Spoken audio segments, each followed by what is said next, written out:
En 2023, ce fut une année encore mouvementée. Quand on essaie de faire le bilan de l'actu de l'année, difficile de voir autre chose qu'OpenAI.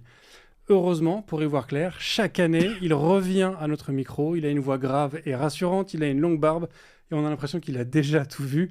Quentin est de retour pour faire le bilan de l'année 2023. Hello Quentin. Salut Bruno, tu vas bien? Ça va et toi? Très bien. Cosa Vostra.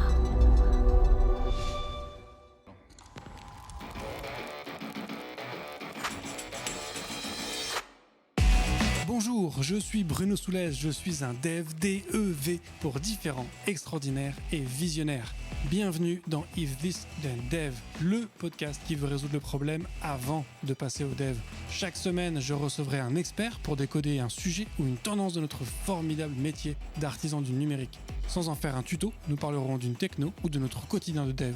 Une discussion sans boucle, sans condition, mais compilée, afin d'en comprendre tous les éléments avant de passer au dev. Ce podcast est une production Cosa Vostra, où nous codons comme nous accompagnons nos clients, en étant différents, extraordinaires et visionnaires. Alors Quentin, est-ce que tu pourrais te présenter pour les quelques personnes qui ne te connaîtraient peut-être pas? Donc comment me présenter? Donc, je m'appelle Quentin Adam, c'est moi qui ai le pseudo imprononçable sur Twitter, WAXZCE, enfin X maintenant, Oui. puisque Twitter s'appelle X. Au quotidien, je dirige une entreprise qui s'appelle Clever Cloud, qui a été créée il y a 13 ans maintenant, donc qui fait de l'infrastructure automatisée et qui crée un cloud européen. J'ai également le plaisir de présider quelque chose qui s'appelle Open Internet Project, qui est un lobby européen pour faire respecter les droits de la concurrence dans le numérique, essentiellement à nos amis américains, parfois à nos amis chinois en Europe. Et puis, j'ai créé ou investi dans quelques autres boîtes ou quelques autres projets, notamment, il y a des gens qui me connaissent pour avoir fait le Maker pendant la crise, qui était un projet open source de respirateur artificiel, puis sinon j'ai comité dans pas mal de trucs, donc voilà.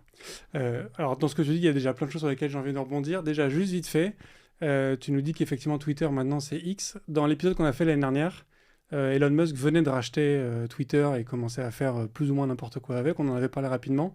Et tu nous avais dit que justement il était en train de reprendre son projet de X.com et d'en faire un copycat de le truc chinois qui s'appelle WeChat.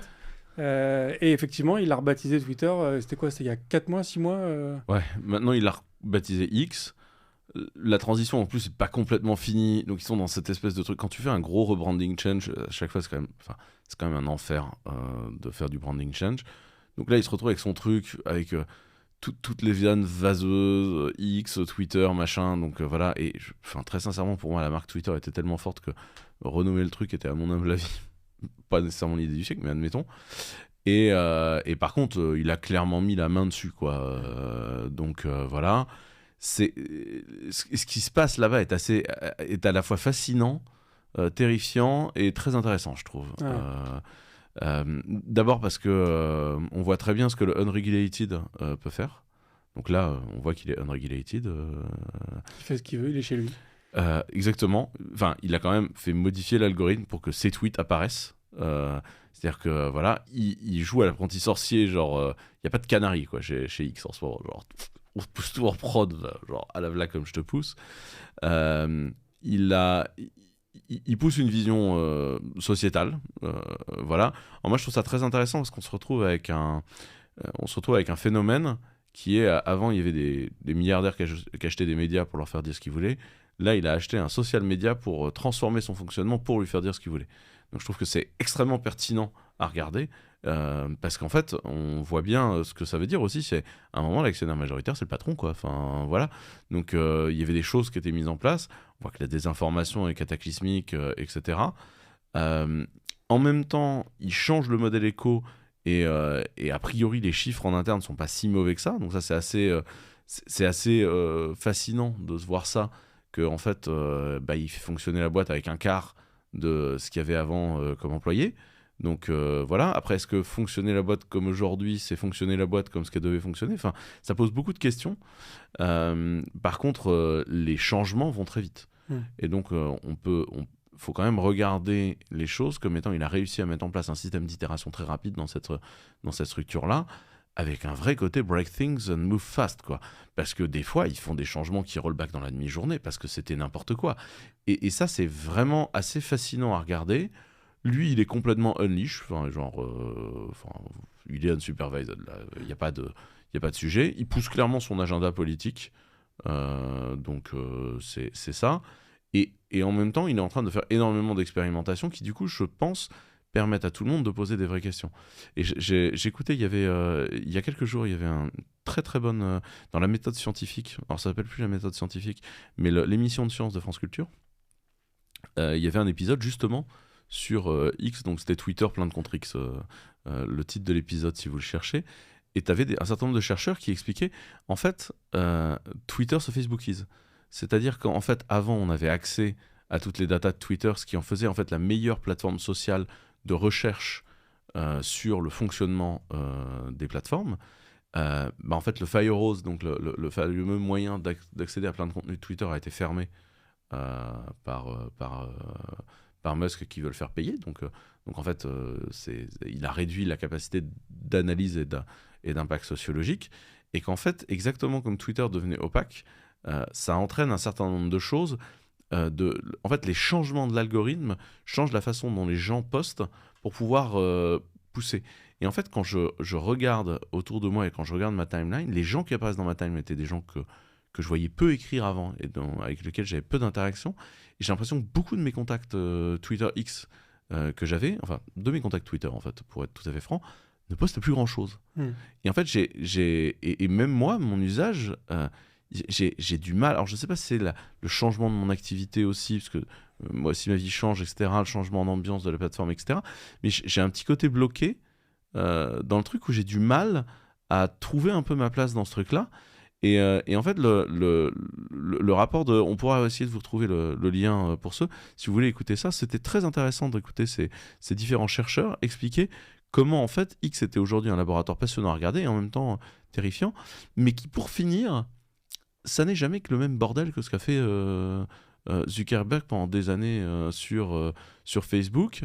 Et quelque part, c'est peut-être un cycle Twitter qui sera éventuellement corrigé, ne serait-ce qu'en tout cas, ils vont être amenés à poser des questions et à devoir répondre parce que la Commission européenne a déclenché ce matin même, Thierry Breton l'a annoncé, une mise en procédure au titre du Digital Services Act, dont on a parlé l'an dernier en disant que la régulation... européenne arrivée, sur les fausses informations, sur les faux comptes, les faux profils, sur le deceptive design, en clair le fait qu'un design soit fait pour tromper l'utilisateur.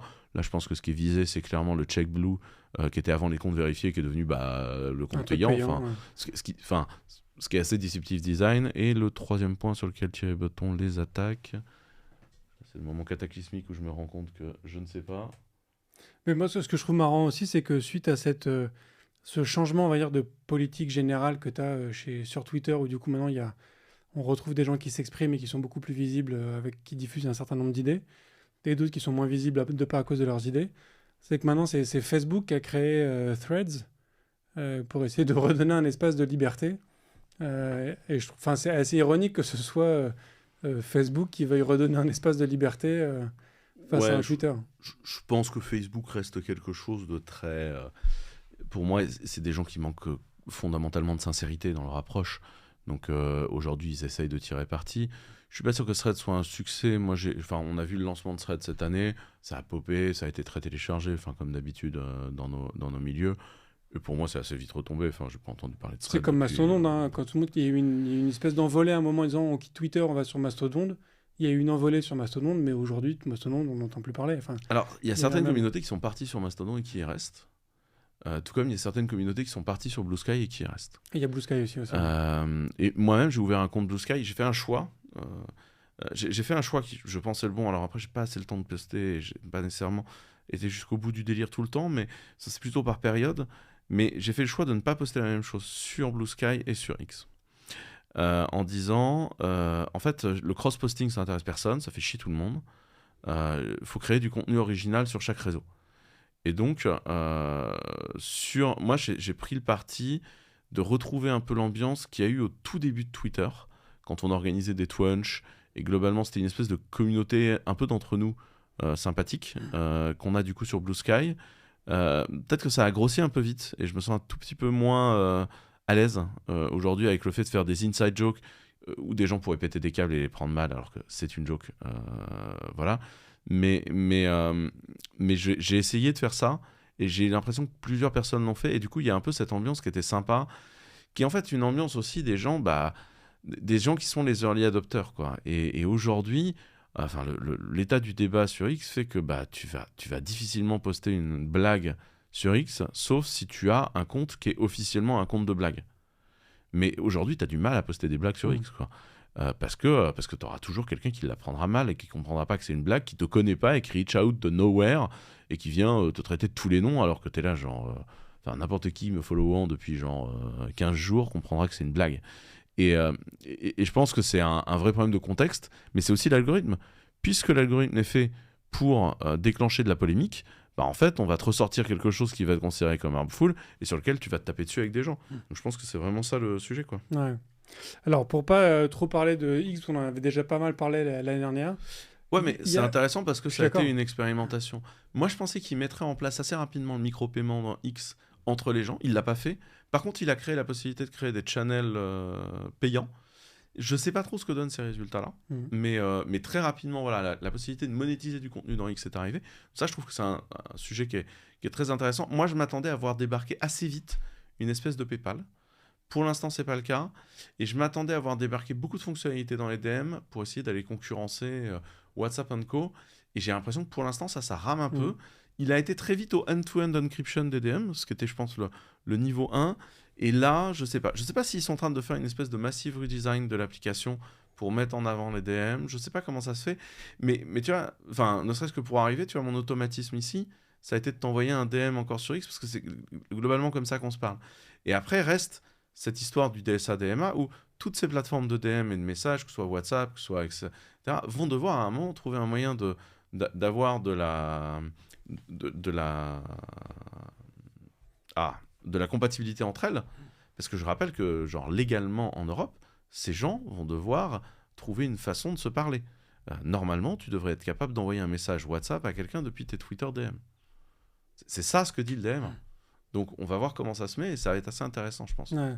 Donc je pense qu'il y a un vrai sujet. Et je pense qu'en même temps, toute la communauté tech est un petit peu orpheline en ce moment. On sent bien qu'il y a une espèce de flottement où quand on voit les gens, on a l'impression de ne pas leur avoir parlé depuis longtemps, mais c'est aussi parce que cette espèce de flot de la discussion n'était pas là. Et on voit bien que la polémique était là. Enfin, si on regarde ce qui s'est passé polémiquement dans la communauté Twitter X francophone cette année, c'est quand même essentiellement des polémiques relativement stériles sur qui est facho, qui est antiféministe, qui est machin, qui est etc. Avec des mots qui sont montés très très loin dans les tours. Pour des gens qui... Moi, je connais un peu tout le monde dans ces gens-là. La réalité, c'est qu'il n'y a pas vraiment de gros méchants. Enfin, et juste, la façon dont les choses sont présentées font que les gens sont montés mais très loin, quoi. Et je pense qu'il y a un vrai sujet de l'outil là-dessus, et je pense que on est en plein dans la question de cet outillage, quoi. Alors, tu parles justement de régulation. On a vu, là, en 2023, on a vu... Si Nice 2, c'est en 2023 ou non, ça va rentrer en actif en 2024. Ça va rentrer en 2024. Donc ce qui est rentré en 2023, c'est DSA-DMA. Ouais. Il y a Nice qui arrive. Il y a également... il y a Dora qui arrive aussi. Il y a, oui, et l'identité EIDAS également qui arrive. Et en fait, c'est des sujets qui sont assez... En fait, le problème, c'est qu'on a énormément de sujets sur la table, que tout le monde est claqué. Enfin, les équipes affaires publiques, elles sont claquées chez tout le monde. Il y a trop de textes. Nous, on s'est rendu compte au dernier moment qu'on était en train de laisser passer un texte dans lequel il fallait qu'on fasse un amendement en 4e vitesse. Voilà. Donc il y a énormément de textes. Il n'y a que les gros qui arrivent à suivre. Et en fait, il y a des choses qui sont assez fondamentales comme l'identité. Et je rappelle que l'identité, c'est un sujet central où en plus la France, on a une posture qui n'est pas la même que le reste du monde. Et donc, et qui est à mon avis la bonne posture. Mais qui est un truc qui est hérité des années 70, qui s'appelle la Commission Informatique et Liberté, donc la loi Informatique et Liberté, qui dit que l'identité ne peut pas être centralisée. Et on a plus ou moins réussi à faire dans EIDAS le fait que ce soit un portefeuille d'identité. Ça reste à qu'un seul portefeuille, mais tu as plusieurs identités dedans, ce qui est déjà quand même une bonne avancée, parce qu'en fait, nos identités, elles sont multiples. C'est ce que j'explique souvent. Vis-à-vis de ma mère, je serai toujours son enfant chéri et son bébé. Vis-à-vis de mes salariés, je suis leur patron. Je suis cool, pas cool, mais je leur verse leur salaire, et voilà, et machin. Vis-à-vis de mon fruitier, je suis un bobo sympa qui lui lâche 50 balles par semaine. Voilà. Et vis-à-vis d'un certain nombre de lobbyistes atlantistes, je suis vraiment un sale connard. Parce que les lobbyistes d'AWS, ils me trouvent vraiment pénible. Et je pense que ces identités-là, en fait, elles se reconnaissent pas toutes. Et en fait, il y a des gens, ils connaissent pas mon prénom, mais ils savent qui je suis. Et en fait, on a quand même une histoire ensemble, on a quand même... voilà, parce qu'on se voit toutes les semaines. Et je pense que le fait d'être capable de comprendre que l'identité, c'est pas quelque chose d'unitaire, mais c'est quelque chose de fractionné, qui n'a pas nécessairement de lien, est un point important. Et le débat sur EIDAS et sur son implémentation va être extrêmement compliqué. Et aujourd'hui, la question, c'est qui va posséder l'identité ? Est-ce que l'état civil, qui pour finir est une part importante de notre identité, mais n'est qu'une facette de notre identité, va continuer à exister aux côtés des GAFAM ? Parce qu'en fait, aujourd'hui, l'histoire, c'est qui va posséder ton identité virtuelle ? Et est-ce que ton wallet d'identité, pour finir, ne sera pas le wallet de ton iPhone ? Parce que il y a des gens que ça intéresse de faire ça. On se demande qui.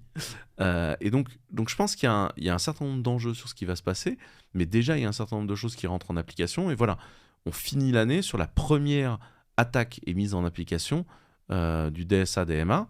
Donc ça veut dire que ce texte, on va réellement essayer de l'appliquer, ce qui est une bonne chose. Mais on voit que les choses progressent. Est-ce que les choses progressent à la même vitesse que la tech ? Moi, c'est toujours le reproche que j'ai aujourd'hui, c'est comment on s'adapte à la vélocité et aux besoins de vélocité de notre écosystème. Et j'ai toujours pas l'impression que le politique ait compris qu'il allait falloir qu'on change en profondeur notre système de loi pour être capable de réagir vite, et notamment la mise en place de ce qu'on appelle les mesures conservatoires, que j'ai déjà expliqué ici plusieurs fois, qui est un moyen de mettre un coup de stop à des pratiques illégales avant de décider si elles sont illégales ou non. Ouais, pour éviter qu'elles s'installent et qu'elles fassent les dégâts qu'elles peuvent avoir. Et tu vois, moi, ce que je trouve intéressant sur les régulations, quand je vois du coup NIS 2 qui va arriver, DORA qui va arriver aussi, qui sont quand même du coup des régulations qui sont plus orientées cybersécurité, NIS 2 qui est quand même qui va concerner beaucoup plus d'entreprises que la version 1 de NIS qui est en place depuis 2021, je crois, ou 2020, je ne sais plus exactement. J'ai entendu dire aussi que il commence à se préparer au niveau de la Commission européenne des régulations sur la manière dont on produit du logiciel aujourd'hui, en considérant que c'est une profession aujourd'hui qui n'est pas régulée, alors que tu mets pas une voiture en dispo sur le marché n'importe comment, tu as des règles à respecter, pareil dans l'aviation, pareil dans plein de domaines, et qu'aujourd'hui c'est qu'on fait du logiciel un peu comme on veut, et qu'il y a des régulations qui sont en train de se préparer sur la façon dont on produit du logiciel. Et ça, je trouve qu'il y a quand même...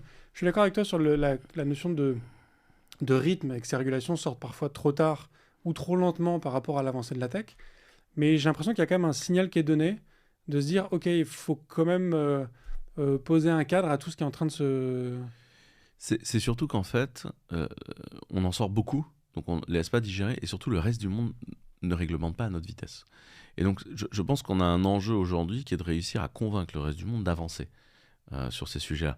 La régulation dont tu parlais est pas inintéressante. D'abord, psychologiquement, moi, il y a un truc qui me va, c'est de dire, le logiciel fait partie d'une chaîne de valeur industrielle, ce qui est le grand enjeu que je défends. Je fais un certain nombre de conférences expliquant ça. Je ne sais pas si j'ai déjà parlé ici de ce petit sujet qui est le rendement croissant du capital ou pas, mais c'est un sujet qui est important. Et dans cet enjeu-là, à un moment, la Commission fait, quand on sort un produit aujourd'hui manufacturé, logiciel de grande consommation, il faut qu'il soit normé CE pour garantir la sécurité des gens qui vont l'utiliser. Ce qui est logique, hein. Donc le produit marqué CE, c'est ce qui fait que vous avez le droit de le vendre en grande surface, et que si vous regardez, vous prenez n'importe quel appareil électronique chez vous, vous aurez un logo marqué CE qui veut dire que ce truc-là, sur un certain nombre de surfaces d'application, il a été soumis à un certain nombre de batteries de tests et de régulations qui permettent de garantir son fonctionnement. Le fait que, par exemple, la prise de terre est bien reliée à la totalité des parties métalliques, ce qui fait que s'il y a un problème dans le système, vous n'allez pas vous électrocuter avec. Pour ça, c'est à la fois du design, mais également du test, et il y a ce qu'on appelle un organisme notifié qui va vérifier que votre appareil fait ce qu'il veut et le marquer CE et donc marquer votre chaîne de production industrielle comme étant marquée CE. C'est quand j'ai produit du matériel médical que je me suis retrouvé confronté à tous ces trucs-là. Donc maintenant, je connais bien le domaine. Parce que du coup, j'ai pris la face nord de l'opération. Mais par exemple, tout appareil qui se branche sur du 220 volts doit respecter une norme ISO et a un processus de test de ce truc-là. L'idée serait de dire, le logiciel aujourd'hui est complètement unsupervised et en fait, on a des failles tous les mois. Donc comment on arrête le truc ? Après, dire, demain, on va devoir marquer CE tout le logiciel, ah bah là, aujourd'hui, je ne sais pas comment on fait. Parce que le processus même du marquage CE est antagoniste avec la vision de l'itération continue du logiciel. Mais en même temps, certaines normes ISO se concentrent de façon intelligente sur les systèmes de management de la qualité ou de la sécurité. ISO 9001, ISO 27001 te garantissent pas la sécurité, te garantissent le management de la qualité, le management de la sécurité. Et ce qui n'est pas du tout la même chose, c'est vraiment le système de management qu'on va mettre en œuvre. Et ça, c'est un truc qui va nous permettre en fait de dire on a une bonne qualification de ces modèles-là et voilà. Donc je ne sais pas exactement comment ça va se mettre en place, mais oui, l'idée est de dire est-ce qu'on ne pourrait pas arrêter de jouer aux apprentis sorciers et réguler un peu cette industrie-là ? Je ne sais pas exactement comment ça s'est passé au moment où on a régulé l'industrie, mais en fait à un moment, nous, l'industrie, c'est pareil, elle a été régulée. Les gens se blessaient beaucoup dans les usines, etc. On a mis en place des choses. Aujourd'hui, il y a moins d'accidents de travail. Je n'ai pas dit il n'y en a plus, je dis il y en a moins qu'au 19e siècle. Il y en a clairement même beaucoup moins. Je pense que c'est un...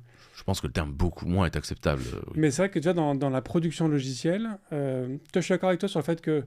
Alors j'espère que ce sera effectivement plus des régulations sur la manière dont on crée du logiciel, plus que sur la mécanique des logiciels en eux-mêmes qui doivent respecter un ensemble de choses. Parce qu'effectivement, on n'aura pas le temps de tester à chaque fois, de poser à chaque fois un label CE. À chaque fois qu'on veut shipper en prod, ce sera impensable. Mais... tu vois, ça me paraît effectivement nécessaire. Aujourd'hui, moi, sur ce podcast, je vois plein de gens passer, ils me raconter plein de choses sur la bonne façon de faire du logiciel. Et je trouve ça merveilleux de découvrir toutes ces bonnes pratiques. Mais quand tu regardes sur le terrain, on en est très loin, en fait. La majorité des gens ship encore des trucs en prod sans forcément avoir de TDD, de DDD ou de je ne sais quoi, font des hotfix en permanence, ont même pas forcément de cloud et donc font de la mise en prod avec du FTP à l'ancienne. Enfin, tu vois, il y a quand même... ça peut être bien, tu vois, de professionnaliser un petit peu notre profession, quoi. De toute façon, je pense qu'on y passera parce que il y a besoin de s'assurer qu'on arrête de faire n'importe quoi. Il y a besoin d'arrêter d'engloutir des fortunes dans des projets qui partent en cacahuète parce que ils sont gérés n'importe comment. Après, c'est comment on le fait sans briser la capacité d'innovation.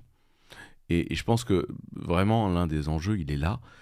C'est comment on fait pour être capable de réguler ça sans s'exploser contre une régulation qui n'est pas mise en place, quoi. Et je trouve que, tu vois, quand tu regardes sur l'année 2023, tu as beaucoup parlé des GAFAM, tu as commencé à parler un peu de la Chine. Je trouve qu'en 2023, la place de la Chine dans cet univers numérique est beaucoup plus importante que ce qu'on avait il y a quelques années. Et tu vois, TikTok a quand même pris une place assez importante. Je pense que tout le monde a vu passer des extraits de cette commission aux US avec des représentants, des sénateurs, ou je ne sais plus quel était leur rôle, qui posent des questions tellement abscons qu'on se demande un peu quelle est leur connaissance du sujet. Mais tu vois, on sent quand même que la Chine est en train de prendre aussi une position dans cet écosystème qui est beaucoup plus important que ce qu'on avait avant.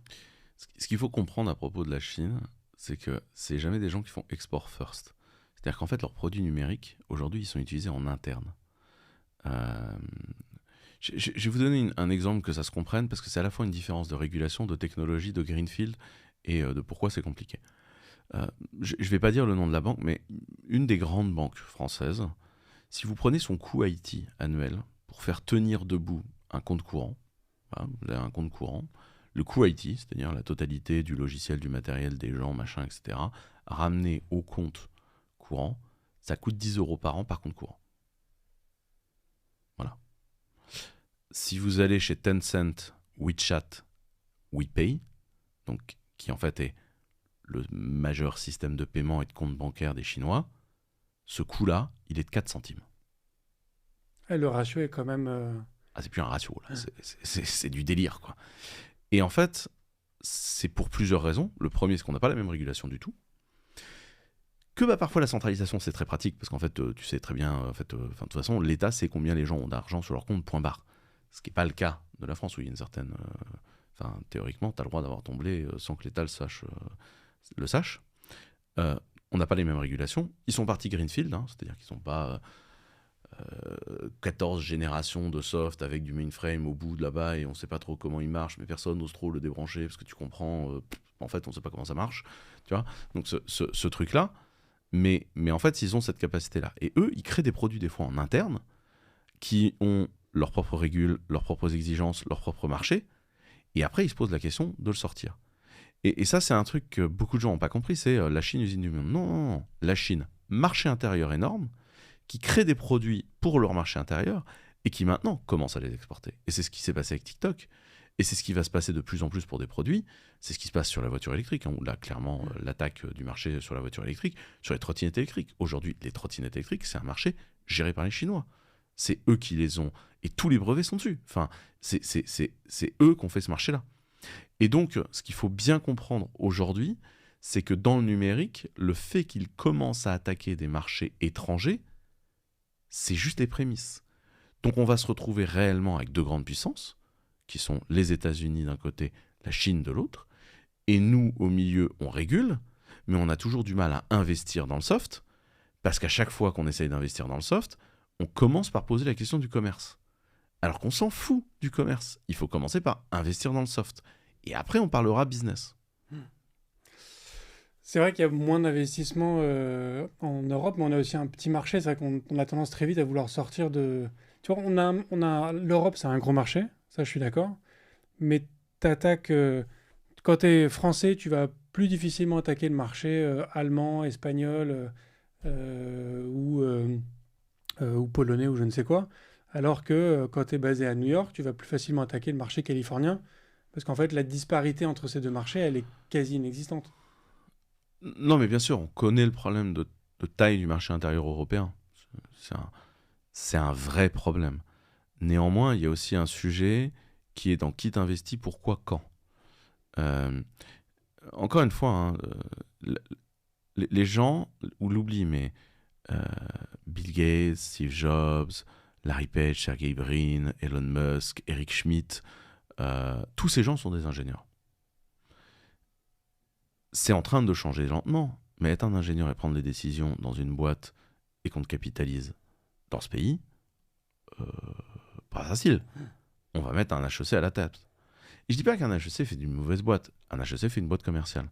Si vous voulez une révolution technologique, il faut quelqu'un qui s'intéresse à la technologie et qui ensuite se demande comment faire une usine à faire du pognon. Et ça, fondamentalement, c'est quelque chose d'important. Et c'est pour ça, l'un de mes discours, c'est de dire aux développeurs de prendre le pouvoir. Parce que je pense qu'il faut que les développeurs prennent la direction des entreprises.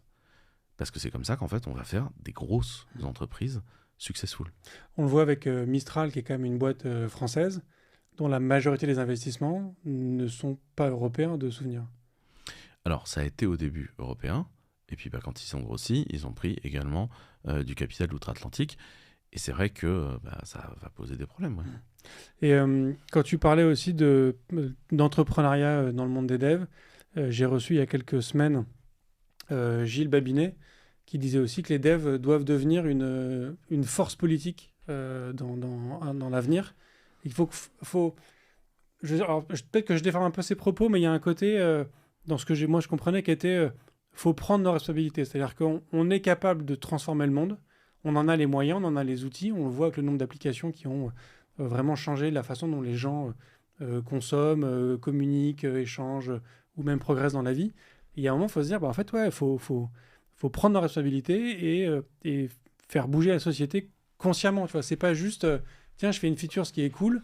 Et après, bon, faire un cliché et dire qu'il y a un mec de HEC qui va se dire, on va trouver un moyen d'en faire une pub plus pertinente. Mais tu vois, se dire, OK, on est capable de faire des trucs de ouf. Faisons-les en bonne intelligence. Alors d'abord, je suis assez aligné avec Gilles là-dessus. Enfin, je salue au passage, parce que j'aime beaucoup ce que fait Gilles. C'est exactement ça. En fait, à un moment donné, moi, j'en ai marre des ingés qui lèvent les bras aussi en disant dis-moi que ça regarde. Les conséquences sociétales, les conséquences économiques, dis-moi que ça regarde. Enfin, j'ai énormément d'amis, notamment moi, qui bossent qui bossent pour des boîtes américaines, la valeur ajoutée de leur travail va directement dans la poche des Américains. Notre modèle social à nous, il a besoin d'argent pour tourner. Hein. Vous voulez des écoles, des routes et des hôpitaux en France ? Je sais pas, tes enfants vont à l'école ?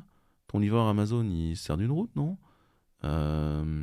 Tes parents vont à l'hôpital ? Enfin, c'est assez clair, en fait. Enfin, c'est des boîtes qui ne payent pas leurs impôts. C'est des boîtes dont la valeur ajoutée elle est capturée ailleurs. Voilà. Moi, je fais un test très souvent que je trouve très intéressant à faire. Et je vais le faire avec toi immédiatement. Est-ce que tu vois ce que c'est qu'une balance commerciale ? Ouais, vite fait. Donc la balance commerciale, pour ceux qui ne savent pas, c'est la quantité d'argent que tu fais rentrer par l'export, modulo la quantité d'argent que tu fais sortir par l'import. Donc en fait, export-import. Soit ta balance commerciale, elle est bénéficiaire, soit elle est déficitaire. En clair, j'achète plus à l'extérieur que je n'en fais rentrer. En clair, je m'appauvris. Hein, je vais la faire très claire. D'après toi, est-ce que la balance commerciale de la France, elle est bénéficiaire ou déficitaire ? Moi, vu de nez, j'aurais envie de dire plutôt déficitaire. Voilà, elle est effectivement déficitaire. Et la plupart des gens, je leur pose cette question-là, d'après vous, depuis combien de temps est-elle déficitaire ? Ah, c'est une bonne question, ça. Tu vois, je sais pas si on a tant de ressources que ça à exporter. Et je dirais que depuis qu'on a réduit drastiquement la capacité industrielle de la France, j'imagine qu'on exporte de moins en moins de choses. Et l'aspect savoir, c'est pas quelque chose que tu vends à l'international. En général, les gens partent et du coup, c'est perdu. Donc, je dirais que ça fait un petit moment, mais je ne saurais pas le quantifier. Vas-y, donne ton idée. Allez, je dirais 1960. Non. On est déficitaire depuis 2005. Oh. Ah, donc, c'est récent quand même. C'est extrêmement récent. Et d'après toi, qu'est-ce qui plombe ? 2005, ça correspond à quoi L'arrivée de l'IT. Ce qui nous plombe, c'est nous. C'est génial. Ouais, nous, développeurs. Ouais, nous la tech. Et donc en fait, si tu veux, à chaque fois, tout le monde se lave les mains en disant « Ah non, c'est certainement pas de notre responsabilité, c'est depuis les années 60. » Énormément de gens font le coup. Hein. Et j'ai dit « Non, les gars, c'est depuis 2005. » Ah, c'est notre business à nous, en fait, qui est déficitaire. Parce que on a tout inventé. Enfin, le cloud computing, si tu regardes, la virtualisation, ça a été inventé par des Français. C'est un mec qui s'appelle Fabrice Bellard, dont j'ai déjà dû parler ici. La dockerisation, ça a été inventé par des Français, mais qui sont exportés aux États-Unis parce qu'on ne les finançait pas ici. Tous les services de pass, etc., ça a été inventé par des Français. Enfin, donc l'Evercloud, qui est quand même un des pionniers du domaine. Enfin, le cloud computing global, l'informatique à pas cher, enfin, OVH, quand même, les leaders mondiaux du je fais de l'informatique nuagique à pas cher, quoi. Mais on le finance pas assez fort pour bien le vendre ici. Et donc voilà. Et donc on se retrouve avec des trucs où en fait nous on a les compétences, on a les machins, et on a des gens, et en fait on a des gens qui bossent pour l'étranger et qui en fait font la richesse des autres. Tout en vivant ici et en bénéficiant de nos infrastructures. Et donc en fait à un moment, moi je pose la question est-ce que ce serait pas le temps de prendre l'engagement ? Alors oui, effectivement, les salaires à 150 000 balles, il y a peu de boîtes françaises qui peuvent les offrir. Mais bon, en fait, à 70 ou 80 000 balles par an, tu vis pas si mal que ça non plus, quoi. Enfin, ça va, faut arrêter de déconner. Et peut-être que c'est ça aussi, réussir à faire grossir notre écosystème. Puis en fait, ton salaire à 150 000 balles, il tient aussi sur l'exode fiscal de la boîte qui t'emploie. Et qui fait qu'aujourd'hui, les GAFAM en moyenne en France sont imposés à un peu moins de 20%. Hein, tous les rapports d'ONG disent ça. Et nous, on est imposé à un peu plus de 50 points. Et donc en fait, il y a quand même cet enjeu-là qui est comment on garantit la survie, la pérennité de notre mode de vie. Et quand je dis la survie et la pérennité de notre mode de vie, c'est le café en terrasse à Paris. Enfin, c'est pas qui est une façon de vivre hein, que vous n'aurez pas à San Francisco. Il n'y a pas de café en terrasse. Hein. Ces gens-là vivent de façon extrêmement différente de nous. Et moi, je trouve ça moins excitant. Mais ce que je trouve intéressant, c'est que 2003, vous avez un discours de Villepin sur la guerre en Irak extrêmement intéressant aux Nations Unies. Aujourd'hui, je ne sais pas si on peut se permettre de le faire. Et 2005, on est déficitaire. Et regardez la composition des chiffres, l'IT est une grande responsabilité de cette chose-là. Et donc, quand tu vois, on parle du rôle politique et économique et sociologique des ingénieurs en informatique, c'est arrêter de vous laver les mains et de me dire que vous n'êtes pas responsable. Vous êtes responsable. Moi, j'aurais pu la vendre à des Américains, la boîte. Hein. Vous croyez quoi ? Qu'on m'a jamais proposé 3 digits en millions pour acheter Clever Cloud, ne serait-ce que pour que je débarrasse le plancher et que j'arrête de leur casser les couilles à coller des amendes à quelques milliards à la Commission européenne avec l'OIP. Bien sûr que oui, les mecs, ils sont prêts à payer relativement cher pour que j'arrête de casser les couilles, que je m'achète une villa en Grèce et que je passe ma vie avec le bruit des glaçons. Film génial, par ailleurs, si vous ne l'avez pas vu. Mais c'est pas ce que j'ai envie de faire. Parce que je pense qu'on a un rôle dans la vie et que ce rôle, il est de faire perdurer une culture aussi. Je parle pas de la culture dans un sens privateur où on doit se replier sur soi. Je passe ma vie à voyager et au contraire, je suis pour une ouverture sur le monde. Mais le monde, il n'est intéressant dans sa diversité quand tu voyages que parce que chaque culture, tu peux en profiter parce qu'elle est différente. Et il n'y a rien qui me déprime plus que d'arriver dans le centre-ville d'un endroit où j'ai fait 8 heures ou 12 heures d'avion pour y arriver et que j'ai du boulot à y faire et que je n'y vais pas juste parce que t'as gada de soin de soin. Et qu'en fait, je tombe sur Starbucks, Uniqlo ou LVMH. On fait partie de cette globalisation-là aussi. Enfin, je dis pas qu'il y a que les Américains et les Japonais, mais le fait que le monde s'uniformise, moi, je le trouve ça triste. Et donc, je pense que la culture informatique, parce que pour finir, l'informatique, c'est la transformation en machine-outil du cerveau, et donc c'est la commoditisation de la prestation intellectuelle de façon industrielle, en fait, cette partie-là, si nous, on n'y apporte pas notre partie à nous, en fait, la société humaine dans sa globalité mondiale va y perdre quelque chose parce qu'on va perdre en altérité, en différence et en quelque chose de pertinent. Je ne suis pas du tout sur un discours protectionniste de fermeture, au contraire. Je suis sur un discours d'ouverture et de diversité. C'est-à-dire que, moi, j'aime bien les bouffer des sushis au restaurant. À un moment donné, je ne suis pas là pour imposer le bœuf bourguignon. Au contraire. Mais à un moment donné, si on veut que les sushis perdurent, il faut que les Japonais puissent continuer à avoir leur culture. Et puissent du coup l'exporter aussi. Et je pense que dans l'informatique aujourd'hui, c'est de la responsabilité des ingénieurs formés en France et de culture française et européenne de tenir leur place. Je ne sais pas si je suis clair, et c'est là où je rejoins complètement le discours de Gilles. Et tu vois, ça rejoint aussi un peu ce que tu disais lors du dernier épisode l'année dernière, où on parlait aussi de ces aspects de régulation, et on parlait, et je te relançais sur le côté un peu... un peu aussi en lien avec ce que j'ai dit tout à l'heure sur cette commission aux US sur les gens qui ont reçu le CEO de TikTok, une impression en fait que nos dirigeants politiques ne comprennent absolument rien à notre métier. Il y a un côté parfois de se dire de toute façon ils comprennent rien, de toute façon ce qu'ils vont nous proposer c'est à côté de la plaque. Tu vois, on le disait un peu tout à l'heure, est-ce que les régulations vont aussi vite que ce dont on aurait besoin? Tu vois, on a aussi parfois ce côté de se dire de toute façon le commun des mortels, les gens ne comprennent pas ce qu'on fait. Pour eux, c'est de la magie noire. Et du coup, tu vois, il y a un peu une mise à distance de se dire, ils comprennent pas. Et c'est pas forcément qu'on se passe au-dessus. Mais il faut aller leur expliquer. Complètement. Et en plus, ça change. Pendant des années, effectivement, c'était pas possible. Mais là, on a un ministre, il nous comprend, il reçoit y compris les petites boîtes. Il reçoit des développeurs. Alors après, on peut être d'accord, pas d'accord avec lui, machin. Je suis pas en train de faire de la politique. Je dis juste que la posture du ministre du numérique actuel est une posture d'écoute et d'intérêt pour ce qu'on fait. Et il a tout à fait compris qu'il fallait parfois recevoir les gens qui faisaient et pas les gens qui faisaient de l'argent. Il est parfaitement capable d'entendre qu'à un moment donné de sa posture, il a besoin de comprendre comment ça marche et quels sont les impacts technologiques sous-jacents. Et du coup, de prendre une décision en tant que politique qui n'est pas nécessairement basée sur j'ai fait 14 millions, mais qui est basée sur comme ça marche comme ça, c'est pas une bonne idée que ça marche comme ça. Et ça, je pense que c'est une bonne approche. Petit à petit, ça progresse. Je remets sur la table ce que j'avais lancé pendant la dernière campagne présidentielle, qui était une tribune où j'expliquais qu'il nous fallait un ministère de plein exercice du numérique. Donc de plein exercice, ça veut dire que tu as une administration à toi. Ce qui n'est pas le cas aujourd'hui de notre ministre, c'est un ministre délégué. Donc déjà, c'est plus un secrétaire d'État, c'est un ministre délégué. Le seul truc, c'est que du coup, un ministre délégué n'a pas d'administration à lui. Donc il a moins de pouvoir. C'est pas un Marocain premier de la politique, ce qui veut dire que dans l'ordre protocolaire, donc dans l'ordre auquel tu as le droit de parler au Conseil des ministres, en clair, tu es plus bas dans la République, et ça veut dire autre chose, c'est comme c'est pas un gros Marocain, tu mets pas nécessairement quelqu'un qui a un énorme poids politique dans le parti.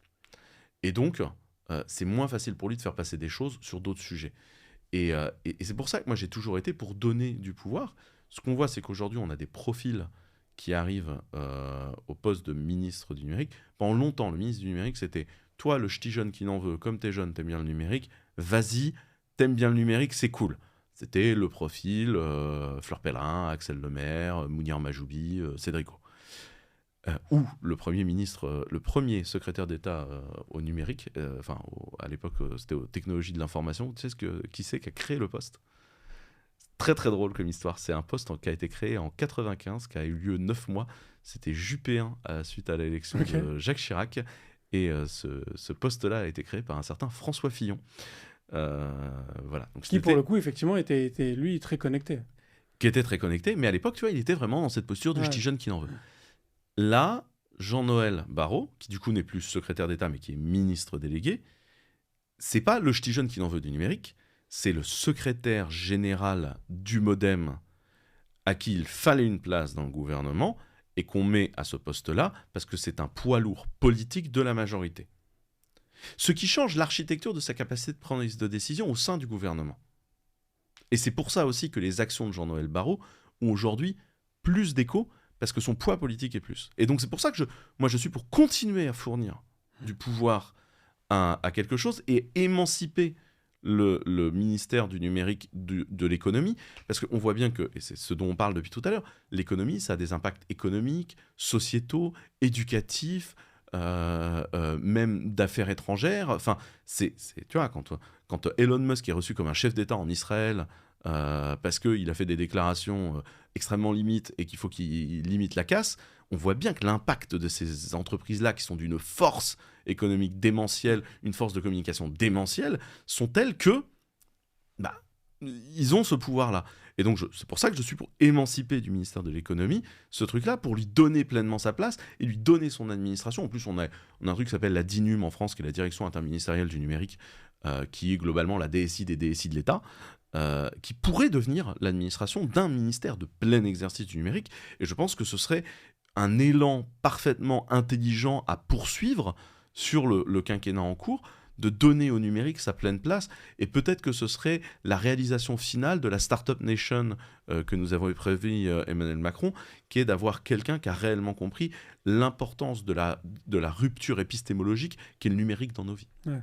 D'ailleurs, c'est un peu ce que fait Emmanuel Macron avec son comité sur l'IA qu'il a lancé, auquel participe Gilles Babinet, sur comment faire en sorte de... Alors, je crois qu'il y a plusieurs volets, mais il y a mettre plus d'IA dans les administrations, pour moderniser un peu les outils utilisés, mais aussi faire en sorte que la France soit capable de produire plus d'ingénieurs sur ces sujets-là, de data scientists et d'entreprises d'IA. Mais en fait, moi sur l'IA, je vais répondre ce qu'on me répond, ce que je raconte à chaque fois, parce qu'en fait, c'est une situation qui est relativement simple. L'IA, c'est quoi ? L'IA, c'est de la data. La data, c'est quoi ? C'est le user-generated content des réseaux sociaux, des plateformes, etc. Vous savez, le fameux truc sur le Web 2 où on a dit « c'est pas grave, on a loupé cette vague-là, mais on ira sur la suivante ». Ensuite, c'est quoi ? C'est du computing power, parce qu'il faut une shit ton of putain de GPU pour faire tourner de l'IA, tu vois. Et en fait, c'est énormément de computing power, et je vais la faire très courte, malgré toutes les annonces, OVH, Keloway, nous-mêmes, etc. On n'a pas les capacités de computing.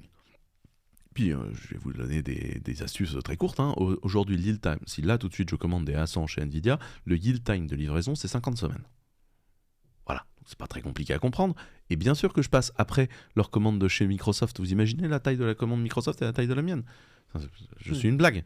Donc, si vous voulez, aujourd'hui, l'ambiance sur les cartes graphiques chez Nvidia, c'est un petit peu la même ambiance que quand tu essayes d'acheter un Birkin chez Hermès. On acceptera peut-être de t'en vendre un, tu vois. C'est plus du tout le truc genre tes clients, l'autre il veut te vendre un truc, et donc quelque part il est déférent. Eux ils sont en shortage de tout, et peut-être ils pourront peut-être te livrer s'ils te priorisent par rapport à un autre client, etc. Mais sous réserve que tu aies déjà fait au moins 5 commandes dans les 2 années qui ont précédé, d'un montant minimum ou genre de choses, quoi. C'est ça. Et puis tu vois, les mecs te disent je peux même pas t'éditer de bon de commande, parce qu'en fait les factories en ont pas. Tu vois, et même si tu t'entends bien avec les mecs, moi chez Nvidia je parle pas à Joel Clodo, je parle au vice-président, quoi. Donc, mais même eux c'est pas facile pour eux de te sortir des capacités de commande, même si en toute sincérité ils ont envie de t'aider parce qu'ils sont en shortage. D'ailleurs, si vous aviez pas investi sur Nvidia alors que je vous avais dit de le faire l'an dernier, en 2023, Nvidia c'est quand même une action qui a fait 94%, donc de montée, c'est-à-dire que le prix de l'action a quand même quasiment doublé, donc c'est quand même une boîte. Leur prévision de résultats de l'an dernier, ils avaient dit on va faire 7 millions. Ils ont clôturé l'an dernier à 11. C'est pas 7 millions, 7 milliards évidemment. Donc ils ont clôturé à 11. Et là, sachez qu'en plus, ils ont structuré. Donc ça va être massif et monstrueux. Donc en fait, à un moment donné, oui, donc l'IA, c'est 1, de la data, 2, du computing power. Computing power, c'était quoi? C'était le cloud computing. Vous savez, la fameuse vague où on dit, non, mais sur le cloud computing, c'est pas grave, on va aller sur l'IA. Et puis pour finir, c'est de l'infrastructure d'algorithmie, etc. Et ça, on a les chercheurs, machin, l'INRIA, PyTorch, machin. Si tu regardes la composition d'OpenAI aujourd'hui, la team fondatrice d'OpenAI, il n'y a plus 17 ou 18 polytechniciens dedans. C'est nous qui les fournissons, les cerveaux. Donc voilà, il n'y a aucun problème. Ça, on les a. Et ça, c'est pas du tout un problème. Mais comme on n'a pas les deux autres trucs, c'est un problème. Et là, du coup, et avant qu'on puisse peut-être aller plus parler en avant sur l'IA, j'aimerais fighter une idée de merde que j'entends en permanence, et j'aimerais la fighter une bonne fois pour tous. Il n'y a pas de vagues successives technologiques. Et si on en a loupé une, on prendra la suivante comme quand on fait du surf. En fait, c'est une chaîne de valeur industrielle. Et si tu ne produis pas ta chaîne de valeur industrielle, tu ne rajoutes pas un plot. Ou c'est comme si on monte un bâtiment. C'est comme si vous disiez, on est en train de monter un immeuble haussmannien. Bon, les fondations, on s'est chié dessus. Bon, la partie clos et couvert, hors d'air, hors d'eau, on ne sait pas faire. Par contre, je vous garantis un truc. Sur les peintures des chiottes du 2e étage, là, on est nickel. Les gars, il n'y a pas d'immeuble, on va pas peindre des chiottes. Ah, mais tu vois, en même temps, quand tu nous parlais tout à l'heure de WeChat, tu nous expliquais qu'ils étaient justement en mode Greenfield et qu'ils n'avaient pas tout l'historique que nous, on a dans le monde des banques et compagnie. Est-ce qu'on peut pas aussi se dire que... Alors que je comprends la notion de chaîne de valeur. Mais ça va ensemble. C'est la chaîne de valeur. La différence, c'est que comme tu pars des fois Greenfield, tu vas plus vite. C'est ce truc dont je parle souvent, qui est la loi du retour accéléré du progrès, the Law of Accelerating Return, de Ray Kurzweil, qui est un futurologue qui bosse chez Google, qui te dit que le progrès technologique rapproche le progrès technologique suivant d'autant. Et c'est pour ça que la courbe du progrès technologique est une courbe exponentielle. C'est-à-dire que quand tu apprends à faire des rayons X, tu peux radiographier les gens et régler leurs problèmes de gambettes quand ils se sont pétés la jambe, etc. Mais c'est également ce qui te permet d'envoyer des gens dans la Lune. Pourquoi ? Parce que pour envoyer des gens dans la Lune, il te faut de la tuyauterie qui tient de la haute pression, et pour faire de la tuyauterie qui prend la haute pression, il faut pouvoir radiographier tes soudures pour vérifier qu'elles sont bonnes. Mais c'est également ce qui te permet de faire des centrales nucléaires. Le fait d'avoir des centrales nucléaires, etc., etc., etc., etc., etc. Donc, si tu veux, tous les progrès technologiques, en fait, se compressent et donc font une courbe exponentielle de progrès technologiques. Ça, c'est factuel, ça a été démontré par 1000 personnes. Enfin, c'est juste que The Law of Accelerating Return est bien vulgarisé par Ray Kurzweil, mais ça a été multiplement démontré, cette histoire-là. Ce que ça signifie dans l'IT, c'est qu'en fait, tu vas beaucoup plus vite à créer quelque chose aujourd'hui que ça ne l'était hier. Et quelles que soient les choses. C'est pour ça que ce n'est pas des vagues successives. C'est juste qu'il faut monter un immeuble. Monter un immeuble haussmannien, ça prenait des dizaines d'années à une époque. Aujourd'hui, on te construit une maison en 5 jours s'il le faut. Parce qu'on a les technologies pour le faire. Quand WoW est sorti, il fallait que les mecs ils se paluchent leur propre moteur 3D, leur propre moteur physique, leur propre machin, etc. bidule. Aujourd'hui, tu veux créer un jeu en 3D, tu achètes une licence chez Unity ou chez Unreal Engine et tu vas beaucoup plus vite et pour beaucoup moins cher. Donc, encore une fois, je ne dis pas que c'est impossible à faire. Au contraire, c'est juste qu'il faut s'y mettre maintenant. Il faut arrêter de dire « Non, mais c'est pas grave, on fait l'impasse sur les fondations. » Non. Par contre, pour creuser les fondations, prends le raccourci, achète la nouvelle machine qui permet de creuser plus fort et fais-le vite. Mais à un moment donné, on ne peut toujours pas faire l'impasse sur la construction du modèle industriel. Le fait que ce soit un modèle industriel implique autre chose. C'est que comme tout bon industriel, tu dois avoir plusieurs fournisseurs. Et quand moi, aujourd'hui, je vois la totalité des boîtes du CAC 40 qui dit « Non, mais nous, on a signé... » avec, là tu mets soit Microsoft, soit Google, soit Amazon, et du coup on est couvert, mais vous êtes des grands malades. N'importe quel industriel te dira, la règle numéro 1, c'est d'avoir 3 fournisseurs sur chaque pièce, et être capable de changer, etc. Et si un des fournisseurs peut être local, même s'il est un peu plus cher, parce que comme ça tu crées de la compétence, du machin et de la proximité, c'est très bien. Sauf qu'en informatique, on se dit, non, on va faire de l'exclusivité, et être sûr d'être dans une merde de fournisseurs à un moment donné. Ce qui est complètement aberrant. Enfin, c'est juste... Enfin, il y a un moment où vous avez oublié vos cours d'industrialisation, les gars. Et puis alors, je prends le terme, pas pour t'énerver, mais aussi dans ce que tu évoques, c'est qu'en ratant ces différentes vagues, comme tu le dis, tu peux effectivement te prendre une licence chez Unity, t'acheter ton infra chez Amazon et compagnie, mais en fait, tu es obligé d'acheter quelque chose qu'en plus tu achètes aujourd'hui à l'étranger, parce qu'en fait, on n'a pas su construire localement chez nous. Et du coup, tu augmentes le déficit de ta balance arrière, et donc tu continues à avoir toujours ton problème. Et surtout, tu premier, le plombes sur tout le futur business. C'est-à-dire qu'en fait, tu crées une partie, un pourcentage du ROI de tous tes futurs business qui part à l'étranger systématiquement. Et ce qui pose un problème pour financer le système de retraite. Clairement. Alors du coup, on a parlé... alors il y a plein de sujets tech à évoquer. Alors, Tu voulais peut-être qu'on refocus peut-être sur l'IA, parce qu'on l'a effrôlé. Et... Alors attends, il y a quelqu'un qui dit dans le chat, je pense surtout que les ingénieurs, aussi bien formés qu'ils le soient, n'ont eu aucun cours d'industrialisation et ont une culture industrielle faible, faute d'y avoir travaillé. Je suis d'accord. Et je vais même dire, c'est pire que ça. On est en train de détruire notre modèle de formation ingénieur. Les grandes écoles d'ingénieurs, les mines, Polytechniques, etc., ont, il y a quelques années, supprimé un truc qu'on appelait le stage ouvrier. C'est-à-dire que quand tu étais en première année, tu te tapais un mois sur une chaîne de montage avec les ouvriers spécialisés. Aujourd'hui, on a supprimé ça, ce qui est complètement débile. Résultat des courses, les mecs ne savent pas ce que c'est qu'un ouvrier. Parce que c'est dans un sens déshumanisant, mais genre, qu'est-ce qu'on peut lui demander, pourquoi, dans quel sens, point fort, point faible, etc. Et donc tu te tapes des gens qui n'ont effectivement aucune culture industrielle aujourd'hui, ce qui est un drame, et il faut de toute urgence reproduire la culture industrielle et arrêter de penser que le logiciel est autre chose qu'un morceau de la chaîne de valeur industrielle. Ça n'est jamais qu'un morceau de la chaîne de valeur industrielle, au même titre que le mec qui extrude de l'acier, quoi. Et donc, à un moment donné, il faut le remettre dans une vision qui est de dire comment on le fait dans le prolongement de la chaîne de valeur. Et c'est pour ça que j'insiste si souvent sur l'embarquer auprès des gens et sur ce truc-là, parce que le fait de faire de l'embedded, le fait de faire de l'IoT, en fait, te remet dans ce truc-là et te remet les pendules alors sur ce truc-là, ce qui est à mon avis extrêmement sain. Ouais. Alors pour recentrer du coup aussi sur l'IA, on en avait parlé un petit peu l'année dernière, où effectivement c'était la sortie de GPT-2. Là, on en est du coup maintenant au 4, je sais plus combien. 0.5, je crois. Oui, dans ces eaux-là. Il y a, je trouve que c'est difficile aujourd'hui d'ouvrir un truc d'actu tech sans que ça parle d'IA à peu près tous les jours. Si on se concentre sur nos métiers à nous de la tech, pour toi, comment est-ce que tu perçois le changement de notre métier avec ces outils d'IA qu'on a aujourd'hui ? Alors, je pense qu'il y a plusieurs choses. La première, c'est qu'est-ce qu'on va demander aujourd'hui à un développeur ?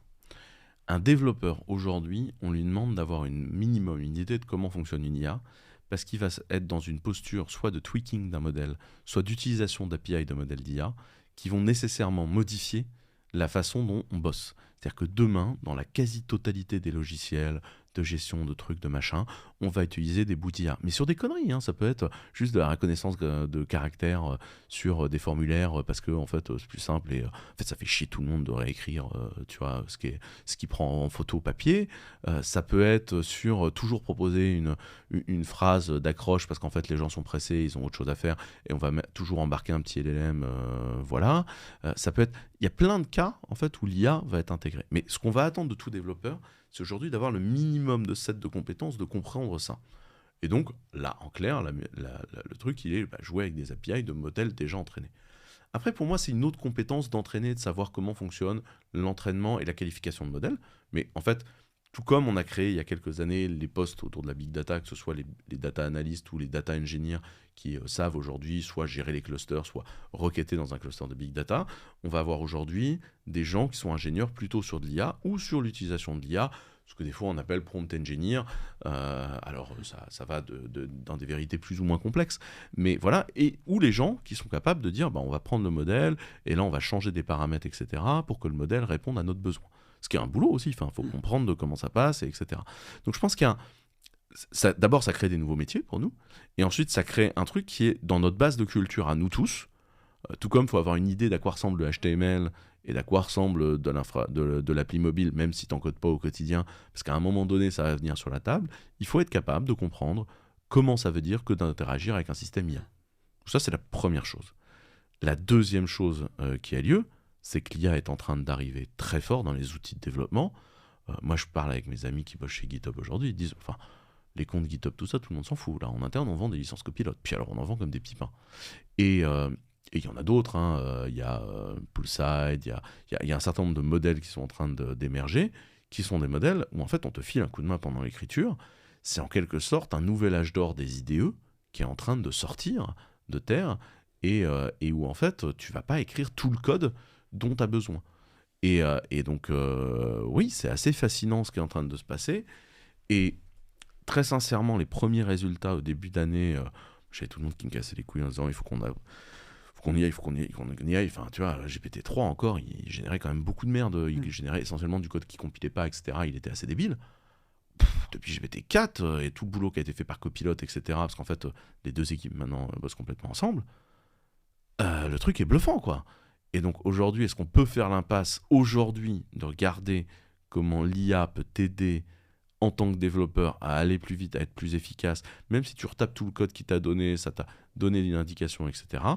Bah non, pour moi, on ne peut pas faire ça, quoi. Et donc, oui, notre métier est complètement en train de changer, à la fois parce qu'il y a des nouvelles parties du métier qui arrivent, mais parce que dans notre exercice du métier, ça va aller beaucoup plus vite. Enfin, moi, je pense que les feuilles de style, le boulot d'intégrateur, il va sérieusement changer, quoi. Enfin, ça va être essentiellement filer le bordel à l'IA et faire de la correction, quoi. Déjà, on voit qu'il y a pas mal d'extensions qui te permettent de passer directement d'un Figma à des composants React. Donc c'est vrai que le boulot d'intégration est en train de se transformer. Moi, j'ai croisé en 2023 un CTO qui me disait « Je ne recrute plus de devs qui n'utilisent pas un chat GPT ou un copilot. » Oui, c'est un peu fermé comme approche. Moi, ça dépend ce que tu fais dans la vie. Moi, j'ai des devs chez moi, ils écrivent des drivers. Ce qui est important, c'est d'avoir la compétence driver. Le fait de lui dire « T'as pensé à poser la question à un copilot ?» Soit, tu vois. Rien ne t'y oblige, quoi. Mais clairement, aujourd'hui, je pense qu'en tant que développeur, il faut au moins s'intéresser au domaine.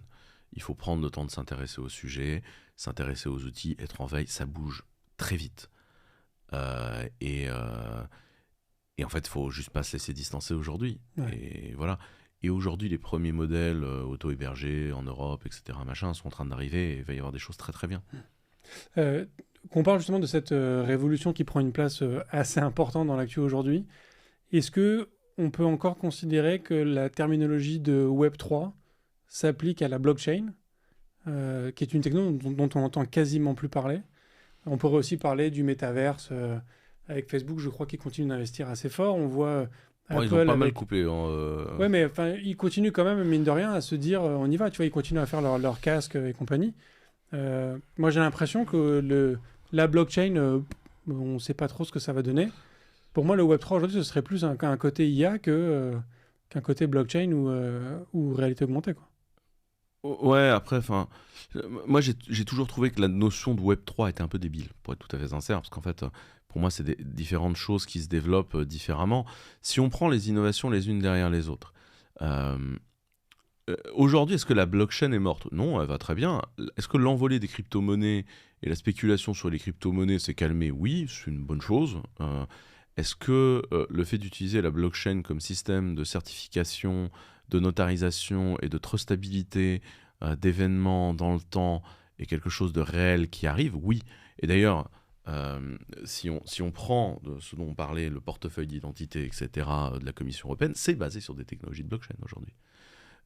Nous, aujourd'hui, le standard qu'on pousse énormément sur les autorisations, etc., chez Clever, qui s'appelle Biscuit, qui est un projet qui est né chez nous, qui maintenant se développe à l'extérieur et sur lequel nous continuons à contribuer et qu'on est en train de propager dans énormément de structures, mais qui est un projet qui est extraordinaire. En fait, même si c'est pas du tout dit dedans, l'algorithmie qui fait fonctionner ce truc-là, c'est des trucs issus de la blockchain. Et en fait, c'est des mini-blockchains, ces trucs-là. Si demain, on regarde ce qui est en train de se passer dans le secteur du trustable, pas trustable d'un point de vue politique, où on parle beaucoup de trusted cloud, où en fait on est beaucoup sur des enjeux juridiques. Moi, je parle réellement du trust internet, du trust technologie. En fait, tout ce qui est derrière sur la traçabilité, sur la garantie, sur etc., c'est les technologies qui derrière sont de la blockchain. Et aujourd'hui, les applications de la blockchain, j'ai des gens passionnés de blockchain encore chez Clever qui genre se tirent dans des pays à l'autre bout du monde, faire des hackathons d'une semaine sur une blockchain obscure, machin, pour créer des applications, pas des blockchains, mais des applications exécutées dans la blockchain, etc.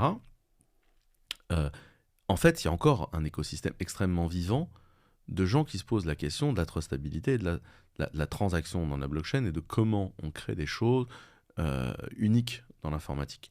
Donc en fait, pour moi, là, on a eu la hype cycle, et là, on descend dans l'univers de la delusion, et ça va remonter lentement sur des usages strong. Voilà. Par contre, oui, là, tout de suite, le Bitcoin fait pas la pêche. Voilà. Est-ce que le Bitcoin remontera pas? J'en ai rien à foutre, c'est pas ce dont je suis en train de parler. Mais est-ce que les technologies de blockchain et la blockchain est là pour changer le monde durablement? Alors oui, ça certainement, de façon totalement concrète. Parce qu'en fait, ça n'est jamais que la capacité de signer et de certifier un certain nombre de choses dans le temps. Et donc voilà, parmi les multiples usages, c'est exactement ce qui va se passer, et je pense qu'elle est là. La partie métaverse à la Ready Player One de Facebook, bon, ça j'y ai jamais cru et j'y crois toujours pas. Voilà. La partie casque de réalité virtuelle ou casque de réalité augmentée, pour moi, et c'est ce que j'ai déjà dit la dernière fois, mais les technologies sont pas très mûres pour moi. Ça reste pas agréable à vivre. Ça reste pas très seamless. Ça reste un peu clunky, que ce soit la motion detector, que ce soit la partie visuelle qui est extrêmement fatigante. En fait, tous ces trucs-là sont pas complètement prêts. Par contre, ça se développe, ça se travaille, et ça avance doucement dans le temps, de façon à générer des nouvelles technologies. Et le fait qu'Apple sorte quelque chose... Mais tu vois, le move d'Apple, il est très clair. C'est pas un produit grand public. Le machin s'appelle Pro, il est cher... Et en fait, c'est un SDK pour commencer à jouer avec, pour éventuellement créer quelque chose derrière. Mais tu vois, ils ont tenté un truc, il y a cette batterie magnétique sur le côté pour essayer de l'alléger, parce que, enfin, tu vois, les casques énormes, c'est insupportable. Tu portes le truc 2 heures, t'as envie de te flinguer, tu vois. Donc, tout le monde essaye de faire avancer ce truc-là. Mais comme je l'ai dit plusieurs fois, la partie physique de la technologie, pour moi, était pas très mûre. Et c'est pas toujours très mûr, mais tu vois, là, j'ai commandé, moi, les premières lunettes qui sont pas très intelligentes, d'un truc qui te permet d'avoir globalement un second screen de haute qualité pour quand tu es dans le train, quoi. C'est-à-dire que le machin n'a pas de batterie et tout, tu le branches, c'est ton téléphone, c'est ton ordinateur qui va tout alimenter, et en fait, tu te retrouves avec plusieurs grands écrans pour pouvoir bosser en mobilité et en confidentialité dans un endroit. Alors, je ne l'ai pas encore essayé, je l'ai commandé, on va voir ce que ça donne, machin, mais tu vois, j'ai pas cherché, je te parle pas de faire de la réalité virtuelle, je te parle de déporter l'écran qui est là à l'écran qui est là, tu vois, enfin... Bon, pour ceux qui n'ont pas l'image, je viens de montrer le devant moi sur la table à mes lunettes. Parce que je pense qu'à un moment donné, les choses sont intéressantes dans leur approche et je pense que c'est une bonne chose de travailler comme ça. Mais tu vois, il y avait aussi où il y a encore un problème d'adoption, c'est que les usages présentés par les casques de réalité augmentée sont quand même parlent à assez peu de gens. Tu vois, quand on parle notamment du métaverse et compagnie, pour la majorité des gens, avoir un Second Life sur le nez, ça intéresse assez peu de monde. Et j'avais vu du coup un journaliste tech, je crois que c'était de The Verge, qui expliquait que d'après lui, une des raisons pour laquelle le Apple Vision Pro va cartonner, c'est que dans leur démo, ils ont appliqué la même logique que ce qu'ils ont fait sur l'iPad et sur l'iPhone. C'est qu'ils ont fait une démo où ils ont montré aux gens comment ils pourraient faire quelque chose qu'ils font déjà avec l'appareil, sans essayer de te vendre un truc qui te fait des trucs de ouf. C'est juste, voilà comment tu peux travailler avec l'Apple Vision Pro, voilà comment tu peux faire une presse, comment tu peux faire un call et comment tu prends des photos et comment tu regardes des photos, qui sont que des trucs qu'on fait déjà en fait. Et du coup, il avait l'air, je trouvais l'analyse intéressante de se dire, comme on te montre que des choses que tu fais déjà, tu es plus capable d'appréhender l'apport de la technologie et de passer du coup à l'étape d'après que si je te montre un truc en disant, voilà, tu vas pouvoir voyager dans Ready Player One et faire une course de voiture en ayant la tête d'un octopus. Mais c'est surtout que ça, on ne sait pas le faire. Et puis, avant qu'on soit capable de le faire, il y a beaucoup de choses qui sont en cours. Et puis, je ne sais même pas si c'est possible à faire, en fait. Mais en fait, par ailleurs, il y a un signal qui est Apple, c'est les gens qui prennent une technologie qui a déconné pendant une éternité et qu'en font une technologie utilisable par la majorité et qui fonctionne bien. Si on y réfléchit bien, on step back 2 secondes. Le fait d'avoir un écran tactile sur un téléphone, les palmes, etc., ça existait depuis des années, ça n'avait jamais pris.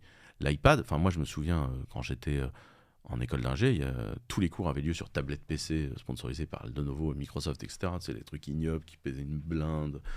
Tu posais le stylet, il était à ça de l'écran, il était à 1,5 cm de l'écran, tu pouvais pas dessiner dessus, c'était insupportable, etc. En fait, ça existait depuis une éternité. Apple en a juste fait une intégration à un niveau de qualité et un niveau d'usage de qualité. Tu vois. La musique aussi, quand Apple sort l'iPod le premier, la réalité, c'est que tout le monde essaie de faire ça. Mais te sort un truc énorme, pas agréable, avec une interface de merde, etc. Et Apple sort un produit qui est utilisable par l'ensemble des gens. Et ça, je pense que c'est quelque chose qui est important. C'est qu'à un moment, c'est comment tu fais des bons produits. Et donc le fait qu'Apple lance officiellement une réflexion produit sur ces casques-là, pour moi, c'est le symbole qu'on va y arriver réellement, en fait. Ouais. Pour revenir du coup sur des sujets tech, dans le monde du dev en tant que tel, j'ai essayé de regarder un petit peu les chiffres. J'ai pas vu de gros changements dans le tableau d'usage des différents langages. JS est toujours numéro 1 en top. On voit toujours une croissance régulière de Rust. Toi qui es sur tous ces sujets-là de manière très, très, très présente et très régulière, comment est-ce que toi tu vois l'évolution de ces différentes technos? Je pense qu'après, en évolution de techno, il n'y a pas eu de breakthrough cette année. Il n'y a pas, tu vois, un nouveau langage qui a débarqué et crack boom, tu vois, comme ça a pu être l'arrivée, tu vois, quand Kotlin s'est imposé sur Android, quand Go s'est imposé tout court, etc. Pour moi, il y a plusieurs tendances importantes. La première, c'est le nettoyage et la mise en conformité à la modernité de Java. Java, son rythme de 2 releases du JDK par an, nettoyage des trucs, le fait de pouvoir pruner des vieilles conneries de façon à faire avancer la plateforme, le fait d'ajouter là, les light threads, donc les green threads, le fameux modèle qu'il y a dans énormément de langages, dont Go, qui fait que c'est très rapide d'ouvrir des threads, etc., fait que le modèle de la JVM, le nettoyage de la JVM le rend de plus en plus capable d'exécuter des choses. Et je pense que le langage est en train de regagner des parts de marché. Là où une époque Java, c'était vraiment la plateforme, Java est vieillissant, et les gens vont utiliser qui du Scala, qui du Gradle, qui du Kotlin. Aujourd'hui, l'option de faire du Kotlin, quand tu vois la dernière version de Java, je vois pas bien l'usage. Parce que je considère que la dernière version de Java a quasiment tout. Scala 3 a encore des avantages, mais il faut avoir franchi la totalité de la barrière d'entrée dans Scala, ce qui n'intéresse pas nécessairement tout le monde. Voilà. Donc je pense qu'il y a un premier modèle qui est aujourd'hui la croissance de Java, c'est un développement. Le pari de la réorganisation de Java, pour moi, est payant et ça fonctionne. Et les nouvelles plateformes de développement qui étaient dessus, qui étaient Quarkus et Spring Boot, etc., Vertex, sont aujourd'hui en plein boom et ça avance. Donc ça, je pense que la première chose à dire, c'est ça, et ça, c'est plutôt un succès de transition. La deuxième chose, c'est le low level va faire sa transformation. Donc ce que je disais, Rust est là pour remplacer C++, parce que Rust gère très bien la concurrence. Voilà. Il y a un langage dont on parle de plus en plus, qui s'appelle Zig, qui est plus là pour remplacer C que C++, qui est très intéressant dans sa construction. Après, Zig n'est pas du tout au niveau de popularité de Rust. Par contre, le fait qu'AWS ait dit, voilà, on va tout recoder en Rust, que Microsoft ait dit Rust First Citizen, que maintenant on accepte du Rust dans le kernel, qu'il y ait du Rust dans à peu près tous les gros trucs, que ce soit Chrome, Firefox, VLC, etc. Rust est en train de faire la migration et la réimplémentation du low level. Et effectivement, là où c'est pas nécessairement la bonne chose, on a des trucs comme Zig qui prennent le relais, et c'est une bonne chose, et ça avance dans le bon sens. La vague WebAssembly va évidemment continuer à aider Rust, et le fait qu'il faut recoder une partie du fondamental est une bonne chose pour que Rust progresse. Donc je pense que cette prédiction-là, globalement, avance bien, et on est dans... Enfin, pour moi, ça continue à se poursuivre. Ce qui est très intéressant, ce qui s'est passé dans Rust aussi, c'est que cette année, on est arrivé à un bon niveau de complétion de Rust Embedded, donc ce qui permet de faire de l'IoT. Rust Embedded, c'est quoi? C'est le moment où tu utilises Rust sur des microcontrôleurs, donc tes ESP, ton ST microélectronique, etc. Et en fait, ce qui est génial dans ce truc-là, c'est que non seulement tu compiles, mais en fait, c'est le type qui te garantit ça. Donc, pour te la faire courte, quand tu fais de l'embedded, par exemple, tu vois, tu as les pins de sortie de ta truc, et ta pin, elle peut être en mode in ou elle peut être en mode out. Tu vois, est-ce qu'elle est là pour t'envoyer de l'info ou est-ce qu'elle est là pour recevoir de l'info? Ce truc-là, quand tu codes en C, globalement, tu mets des commentaires et tu mets un sémaphore dans un coin pour ne pas te planter. Là, c'est dans le système de type du truc que le compilo vérifie que tu ne peux pas te planter. Et donc, en fait, quand tu fais de l'embedded aujourd'hui en Rust, mais tu prends une espèce de boost, d'accélération, de certitude de ce que tu fais, de qualité, etc., qui est démentiel et qui est très cool. Et je pense que c'est là, en fait, on est en train, là, de commencer à harvest les résultats de ce que permet de faire Rust et dans quel sens et pourquoi.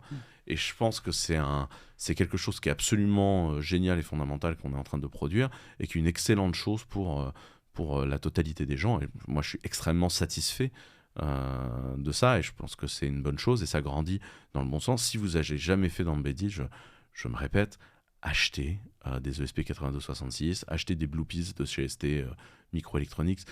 Vous faites votre mini labo d'électronique aujourd'hui pour moins de $100 entre Amazon et AliExpress. Ouais. Voilà. Et vous jouez et vous n'êtes pas en train d'investir à fond perdu, vous investissez dans votre capacité à comprendre mieux comment fonctionne le propre processeur de votre ordinateur et donc devenir un meilleur développeur. Voilà. Et je continue à penser que c'est une bonne chose de travailler là-dessus. Tu vois, je trouve qu'on n'a pas un recul historique colossal dans nos métiers, parce qu'on est quand même un métier assez récent à l'échelle de l'humanité, bien évidemment. Est-ce que tu crois que c'est possible qu'un langage prenne définitivement la place d'un autre? Est-ce que vraiment Rust peut réussir à faire disparaître C++ et devenir du coup la référence à la place de C++? Oui, parce que regarde, COBOL meurt doucement et c'est Java qui l'a remplacé. Enfin, tu vois, peu de choses près. Ouais, mais oui, c'est vrai, de manière très marginale, on a encore du COBOL, mais mine de rien, on a encore du COBOL. Oui, mais en fait, c'est plus les endroits où ça n'était pas très très bien géré, tu vois. Mais en fait, petit à petit, on s'en débarrasse. Par contre, le truc, c'est qu'à un moment, virer le legacy, ça coûte une fortune, et donc ça va mettre une éternité. Par contre, le fait qu'à un moment, on arrête de faire des nouveaux projets en C++ et que ça reste que de la maintenance, puis que progressivement des projets se fassent remplacer, ça, j'y crois complètement. Regarde ce qu'on a sur la virtualisation. Nous, aujourd'hui, enfin pendant longtemps, Clever, on utilisait QEMU-KVM. Progressivement, chez nous, on remplace tout par du Cloud Hypervisor. Pas parce que QEMU, c'est pas bien, c'est juste qu'à un moment, c'est un legacy de code monstrueux, etc. Et qu'il y a des fuites de mémoire, on était infoutus de les trouver. Mais enfin, il y a des fuites de mémoire, sans déconner, ça fait 3 ans qu'on les cherche. Parce que le C++, quand tu es dans du multithreadé compliqué, voilà. Le C, dans le cas présent, c'est pas du C++, c'est du C, c'est pas facile. Après, je vous dis pas que Cloud Hypervisor fait tout ce que fait QEMU. Tu feras pas Dolphin avec Cloud Hypervisor. Mais, encore une fois, je pense qu'il faut aujourd'hui être capable de se dire, c'est ce qui va se passer, c'est le futur. Et ça redonne aussi accès à du low level, là où des gens ils voulaient plus en entendre parler, parce que coder en C, c'est pénible. Et aujourd'hui, il y a des trucs que tu fais en Rust qui sont simples et agréables à faire et fun. Donc je pense que tu vois, cette prédiction-là, d'un point de vue technologique, elle avance, et ça se passe plutôt bien. Après, je pense que Go est sur son rythme de croisière aujourd'hui. Bon, JavaScript, il n'y a rien à dire, c'est toujours là, il y aura toujours Node.js, il y aura toujours des tas de choses, voilà. Moi, je pense que JavaScript est potentiellement mis en danger un jour par WebAssembly. Pas aujourd'hui, mais un jour, JavaScript sera peut-être mis en danger par WebAssembly. Le Python est toujours là comme langage à la fois data et IA, parce que globalement, c'est ce qui sert à faire la colle des tuyaux des différents montages plus ou moins acceptables et plus ou moins cracra. Aujourd'hui, enfin, les gens s'en rendent pas compte, mais l'IA, c'est quand même assez cracra, hein, la façon dont ça fonctionne. Tu fais essentiellement tourner des bouts de machin avec du scotch, je sais pas trop comment ça tourne. Faut que tu penses à prendre la version compilée par Bidule, parce qu'en fait, il a mis 3-4 trucs un peu custom dedans, et fais tourner de Docker, parce que voilà, on sait pas trop, et en avant Guingamp, quoi, tu vois. Enfin, on est encore dans ce truc-là, dans l'IA, machin, et donc oui, aujourd'hui, comme d'habitude, hein, c'est du scripting, en fait, qui fait les morceaux de scotch un peu ignobles de tout ça, et donc, effectivement, Python, ou pourquoi pas Ruby, ou etc., en PHP, sur son rythme de croisière, fait sa vie. Ruby, sur son rythme de croisière, fait sa vie. Pas de grande révolution dans ces langages-là pour l'instant. Il y a des nouveautés, ils avancent des trucs, ils ont de meilleures performances, etc. Il n'y a pas de grandes nouveautés là-dessus. Et j'ai pas vu un langage popper cette année de façon terrifiante. Mais je pense... la plus grosse progression, ça reste le Python, mais qui est majoritairement porté par l'effet de mode de l'IA, qui fait que le langage est plus utilisé, mais c'est plus un effet de mode. Enfin, tu vois ce que je veux dire, c'est une question de contexte, quoi. Ouais, c'est exactement ça. C'est une question de contexte. Après, je pense que la raison de teinte aussi de pourquoi c'est un peu calme là, c'est en fait, il y a 10 ans, on a été dans une phase où le gros de la recherche universitaire, académique, tu vois, sur les langages, qui a globalement donné la pensée fonctionnelle, fonction de premier ordre, lambda, functional programming, etc., est arrivé dans une maturité qui fait que ça a été adopté. Et donc, on est rentré dans ce moment où des nouveaux langages, des machins, etc. sont nés, et il y a eu une migration d'une partie des gens. Et tu vois, aujourd'hui, moi, un langage sans fonction de premier ordre, ça me les casse. Enfin, très clair, hein, ça me gonfle de coder sans fonction de premier ordre, parce que ma façon de penser la programmation inclut les fonctions de premier ordre. Chez moi, bon, par ailleurs, moi j'aime bien quand il y a des types forts aussi, mais ça, c'est pas obligatoire. Mais j'aime bien quand il y a des types forts aussi, mais why not, tu vois. Là, je pense que ça a été, tu vois, un moment de digestion, tu vois, de la recherche académique. Je pense que là, on va repartir dans un cycle où on voit ce qu'a produit la recherche académique et on va voir comment on le réintègre, tu vois. Et donc là, je pense qu'on va rentrer dans un modèle où je pense qu'il y a toujours des gens qui bossent en théorie des langages, qui ont probablement pondu des trucs, et là, je me sens un peu honteux, j'ai pas tellement regardé ces derniers temps, parce que j'étais débordé, machin, pour vous raconter ce qui s'est passé chez Clever cette année, mais tu vois, on a tout ça, et je pense que, tu vois, on va rentrer dans un moment où on va réingérer ça. Et je sais pas quand est-ce que sera le prochain cycle. Mais pour moi, tu vois, on est dans un cycle où, voilà, le dernier moment où ça a été très florissant dans les langages, en fait, ça correspond à un moment de théorie, tu vois, qui a été pondu, qui a été académique, qui a été shippé dans l'industrie. Et là, l'industrie est en train de le digérer. Et je dirais qu'on est sur, on est sur le milieu de la digestion. Enfin, voilà, pour tout le monde, c'est devenu normal de faire une lambda. Enfin, pour tout le monde, pour quasiment tout le monde, c'est devenu normal de faire une lambda. Et un MapReduce n'est plus un sujet improbable. Alors que moi, je me souviens, quand on a lancé Clever et qu'on avait la notion de MapReduce, c'était un truc genre... c'était power user, quoi. Là, aujourd'hui, ça va à tout le monde. Donc je pense que, tu vois, c'est vraiment ça qui s'est passé en termes de langage. Donc oui, et ça signifie aussi des stabilisations dans certaines choses. Il n'y a pas eu de grands nouveaux frameworks cette année, que ce soit en JS, où tu vois, il y a eu les années folles, où tous les 3 semaines, il y avait un nouveau framework JS qui allait changer le monde.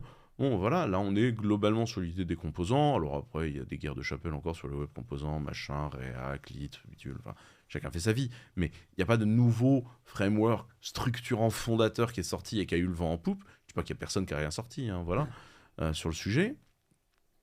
Mais également, tu vois, même dans l'écosystème, tu vois, Java en serveur d'app, il n'y a pas eu grand-chose de nouveautés. Il y a des nouvelles versions et des machins. Pour moi, on est dans une phase vraiment où on digère des trucs plutôt que de phase avec beaucoup de pop. Et je pense que là, voilà, on est dans une phase de digestion qui se passe assez bien. Il y a des nouveautés qui vont sortir. Moi, je pense que l'adoption massive de WebAssembly va générer un sacré pataquès. Et l'adoption massive également des nouvelles technologies de réseau dans le navigateur qui sont globalement HTTP 2.3, qui offrent énormément de choses dont aujourd'hui on ne se sert pas du tout. Tu vois, on rajoute HTTP 2 et 3 juste pour le speed de vitesse, mais nouvelles fonctionnalités des protocoles, ça passe à 20 bornes de tout le monde. Enfin, tu vois, tu as la fonctionnalité WebSocket qui est dedans, mais la réalité du push avant, du machin, du etc., il y a plein de trucs qu'on peut faire avec ces machins-là. Aujourd'hui, on ne s'en sert pas. Et donc, je pense qu'il va y avoir à un moment des gens qui vont arriver avec peut-être des nouveaux langages, peut-être une utilisation des langages actuels, et globalement une acceptation des nouvelles technologies disponibles dans les navigateurs, donc WebAssembly, les protocoles, etc. Et là, on va revivre un moment d'accélération, des nouveaux frameworks, une façon de coder complètement différente, peut-être éventuellement un mépris du DOM, hein, avec du WebAssembly qui ne se ferait sans le DOM, pourquoi pas, j'en sais rien, hein, je laisse la porte ouverte, mais je pense que c'est ça la future accélération. En fait, tu vois, il y a un certain nombre de nouveautés qui sont en train de se mettre en place dans les outils qui vont à un moment générer, tu vois, une accélération une série, parce qu'il y aura un package à prendre au global, tu vois. Ouais. Aujourd'hui, le package n'est pas assez gros pour se faire plaisir dessus. Donc tu auras toujours des gens qui te disent j'ai codé un site web intégralement en Rust avec des web composants générés en WebAssembly. Enfin, je suis le premier à faire des tests là-dessus et ça m'amuse beaucoup. Mais c'est pas une rupture épistémologique aujourd'hui assez forte. Si par contre demain il y a un paquet, tu vois, de features qui arrivent en même temps, mais peut-être avec du trusted web au même temps, tu vois, et on va voir revenir des bouts de blockchain, etc. Tu vois, c'est ça. Tu vois, en authentification, là, on a vu, tu vois, les premiers, tu vois, les web pass, tu vois, les trucs qui te permettent d'être stocké dans un vault et qui te permettent de faire sign in plutôt que d'avoir un login et un mot de passe, tu vois, ces trucs-là, ça fait des années qu'on parle. Cette année, moi, le site de ma banque s'est mis à l'utiliser cette année. Tu vois ce que je veux dire ? Donc, pour moi, tu vois, on a vraiment eu une année où on a digéré beaucoup de trucs, plus que de popper des trucs. Et ça se voit, enfin, tu vois, ça se voit, tu sais, quand Apple te sort l'iPhone 15, qui est factuellement l'iPhone 14, mais c'est mieux, tu vois. Puis il y a une nouvelle couleur. Bon, bah, voilà, c'était une année où on digère. Mais ouais. C'est bien aussi, une fois de temps en temps, de digérer et de stratifier, tu vois. Cette notion de digestion, tu nous disais l'année dernière qu'on évoquait cette première année avec moins de recrutement et plus de licenciements dans le monde de la tech. Tu nous avais dit que c'était plus une correction qu'une crise de recrutement et autres. Et tu nous as dit, du coup, le côté bénéfique, c'est qu'il y a plein de gens brillants qui se retrouvent sur le marché. Notamment, on parlait des ingénieurs de Twitter qui se retrouvaient mis à la porte plus ou moins sauvagement. Et tu nous disais, du coup, il va y avoir énormément d'innovation en 2023 avec toutes ces personnes mises à disposition qui vont du coup se lancer dans plein de projets. Est-ce que tu as constaté effectivement ce fleurissement sur différents aspects ou pourtant on est encore dans une phase de correction? Alors, oui, le fleurissement commence. C'est-à-dire que les gens sont partis en vacances, machin, ont commencé la création des projets. Et donc, les projets, on va les voir popper en fait là, tu vois. Mais le temps de les voir arriver, les projets vont commencer à gentiment popper et faire leur truc. Mais tu vois, les gens ont fait life change, etc. Après, je pense que c'est bien d'avoir corrigé au global. Ça a fait baisser un peu les salaires qui s'envolaient et qui devenaient très irréalistes. Je pense que la correction n'est pas totalement terminée parce que l'équation économique globale, récession, taux d'intérêt qui monte, fait que les méga levées de fonds, tough méga champagne, sont un peu terminées, c'est plus l'ambiance. Donc les fonds d'investissement investissent moins facilement, ou alors ils se concentrent sur des sujets. Oui, aujourd'hui tu fais de l'IA et tu as un beau nom, il y a zéro problème, regarde Mistral, il y a zéro problème pour lever. Mais en fait j'ai envie de te dire, Mistral, tu sais, le deck il est assez simple, hein. Tu prends le blast des mecs, ce qu'ils ont fait avant, tu dis IA, tu dis genre ils sont très bien connectés, il y a déjà eu beaucoup d'argent, fin de l'histoire, tu vois. C'est pas une levée de fonds sur un truc. On veut faire ça, il nous faut tant de moyens pour recruter telle personne ou autre. C'est juste, on est là, quoi. C'est ça. Alors que, et je dis pas ça de façon désagréable, hein. Enfin, c'est une levée de fonds qui est pas nécessairement faite sur ces choses-là. Aujourd'hui, les boîtes qui se lancent ont parfois du mal à se lancer s'il leur faut des fonds. Et aujourd'hui, on va vers des boîtes qui doivent être rentables. Et aujourd'hui, les fonds, ils adorent les boîtes rentables. Et tous les gens qui dirigent des boîtes, ça a été path to profitability toute l'année. Tu vois, c'est-à-dire, on écrème un peu, on va au plus vite vers de la rationalisation et vers du commerce, parce que là, il faut qu'on vende, parce qu'en fait, les fonds, on ne peut peut-être pas remettre à la caisse, quoi. Ou alors, pas beaucoup. Ouais. Et donc, je pense que ça a été ça. Et moi, je pense que c'est bien, hein. Moi, à un moment que l'économie d'une boîte soit basée sur ses clients, moi, c'est ce que je fais au quotidien, je trouve ça très bien. Parce que je pense que ça te donne une rationalité et ça évite d'avoir des marchés trop déformés. Parce que la déformation du marché n'est pas nécessairement une bonne chose pour tout le monde. Et je pense que la déformation du marché qui est non rentable, en fait, c'est pas nécessairement bon. Voilà. Ok. Avant de passer à l'aspect prédiction, auquel on se livre chaque année, ça a été quoi les temps forts pour Clever Cloud en 2023? Tu nous parlais l'année dernière d'un push assez important côté hardware. Est-ce que là, en 2023, vous avez continué sur ces aspects-là? Alors, on a fait beaucoup de choses en 2023. La première chose, c'est qu'on s'est retrouvé dans une situation très très compliquée avec un de nos fournisseurs, ce qui fait qu'on a été obligé de renouveler la totalité de notre infrastructure en 2023. Nous, on a migré, entre le moment où on a pris la décision et le moment où on avait commandé le hardware, fait les contrats data center, fait les contrats réseau, migré la totalité des applications, tout mis en production, il s'est écoulé 6 mois. Donc on a migré tout Clever Paris en 6 mois. Ce qui est dingue, personne ne sait faire ça. Donc ça n'a pas été facile, ça a été un peu bumpy. Il y a eu 2-3 merdes pour certains clients. Enfin, Quelques voilà. nuits blanches, j'imagine, ici ou là. Pour certaines parties de l'équipe, effectivement. Et ça a été un gros projet. Mais ça veut dire qu'aujourd'hui, Clever, c'est plus que du matos neuf. Au passage, on a fait 2-3 trucs de dingue. Genre, on a racheté tout le matos réseau. Le matos réseau, aujourd'hui, c'est soit du MikroTik, soit de l'européen, soit du Nvidia, sur lequel on a viré leur Network OS et on a mis le nôtre. On a réécrit le Network OS. Au passage, parce qu'on n'avait que ça à foutre. Donc on a remis la main vachement sur le réseau et sur du hardware, sur des trucs, mais dingue. Enfin, tu vois, faire un truc comme ça, c'est dingue et ça nous permet d'avoir une meilleure sécurité, une meilleure qualité, une meilleure... voilà. Donc sur la partie hardware, ce qu'on a fait est complètement délirant et ça nous ouvre des perspectives sur ce qu'on est en train de faire qui sont hyper excitantes. Et je pense que les équipes sont incroyables. D'un point de vue management sur ce projet-là, la boîte a beaucoup grossi. Hein. On est quasiment 60 maintenant chez Clever, donc toujours sans fonds d'investissement. Donc nous, on est une boîte rentable qui se base sur sa rentabilité pour croître, ce qui est une exception quand même dans notre domaine. Dans le cloud, tout le monde perd du fric. Hein. Je tiens quand même à le rappeler. Nous, on est rentable. Donc ça veut dire que notre modèle éco et notre modèle product est construit pour la rentabilité. Et donc si aujourd'hui, moi, je ne suis pas très riche, c'est juste qu'on réinvestit tout dedans. Mais moi, fondamentalement, si je voulais, je pourrais tirer des subsides extrêmement forts du truc. Mais ce n'est pas notre choix. Hein. Le choix des actionnaires de Clever, c'est toujours d'emmener Clever vers plus loin, parce qu'on a des grosses ambitions pour ce truc-là, et que c'est beaucoup plus amusant ce qu'on est en train de faire. Mais le truc que ça signifie, ce truc-là, c'est que comme on est quasiment 60, ça c'était un projet majeur de la boîte, je m'en suis quasiment pas occupé. Et tu vois, moi d'un point de vue personnel dans la gestion de Clever, c'est qu'en fait on a arrivé à un niveau de la boîte où je suivais les indicateurs de ce truc-là, mais la réalité, c'est que je me suis pas occupé de ce projet-là, je me suis concentré sur d'autres choses. Et je l'ai fait volontairement en disant, il me paraît et m'apparaît comme étant important que nous arrivions en tant qu'entreprise à ce qu'un projet majeur comme ça, mais qui pour finir est un projet de cambouis, le CEO soit pas hands-on, le CEO puisse faire autre chose.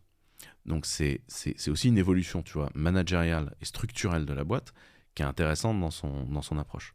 On a structuré du commerce aussi, qui fait qu'aujourd'hui, c'est plus les fondateurs qui signent les deals, c'est l'équipe commerce de Clever. Avant, Clever, il n'y avait pas de commerce. L'équipe commerce de Clever, elle a un peu moins d'un an, et aujourd'hui, elle fonctionne. Donc voilà, on va continuer la structuration commerciale, mais Clever, qui était une boîte dans laquelle il y avait de la tech et un peu de fonction support. Ce que j'appelle fonction support, c'est pas le support, c'est RH, compta, machin, un peu de market, machin. C'est une boîte où aujourd'hui, la diversité des profils est beaucoup plus forte parce qu'on a créé d'autres activités. Non, on a un département marketing où il n'y a pas juste un demi-fondateur qui en fait fait home orchestre et qui fait tout et qui, quand il a 2 minutes, s'occupe du market. Il y a des gens dédiés. Dont c'est le métier. Dont c'est le métier et qui font des choses et qui les font bien en plus. Le département affaires publiques va aussi prendre un coup de boost là parce que ce qu'on est en train de faire est intéressant.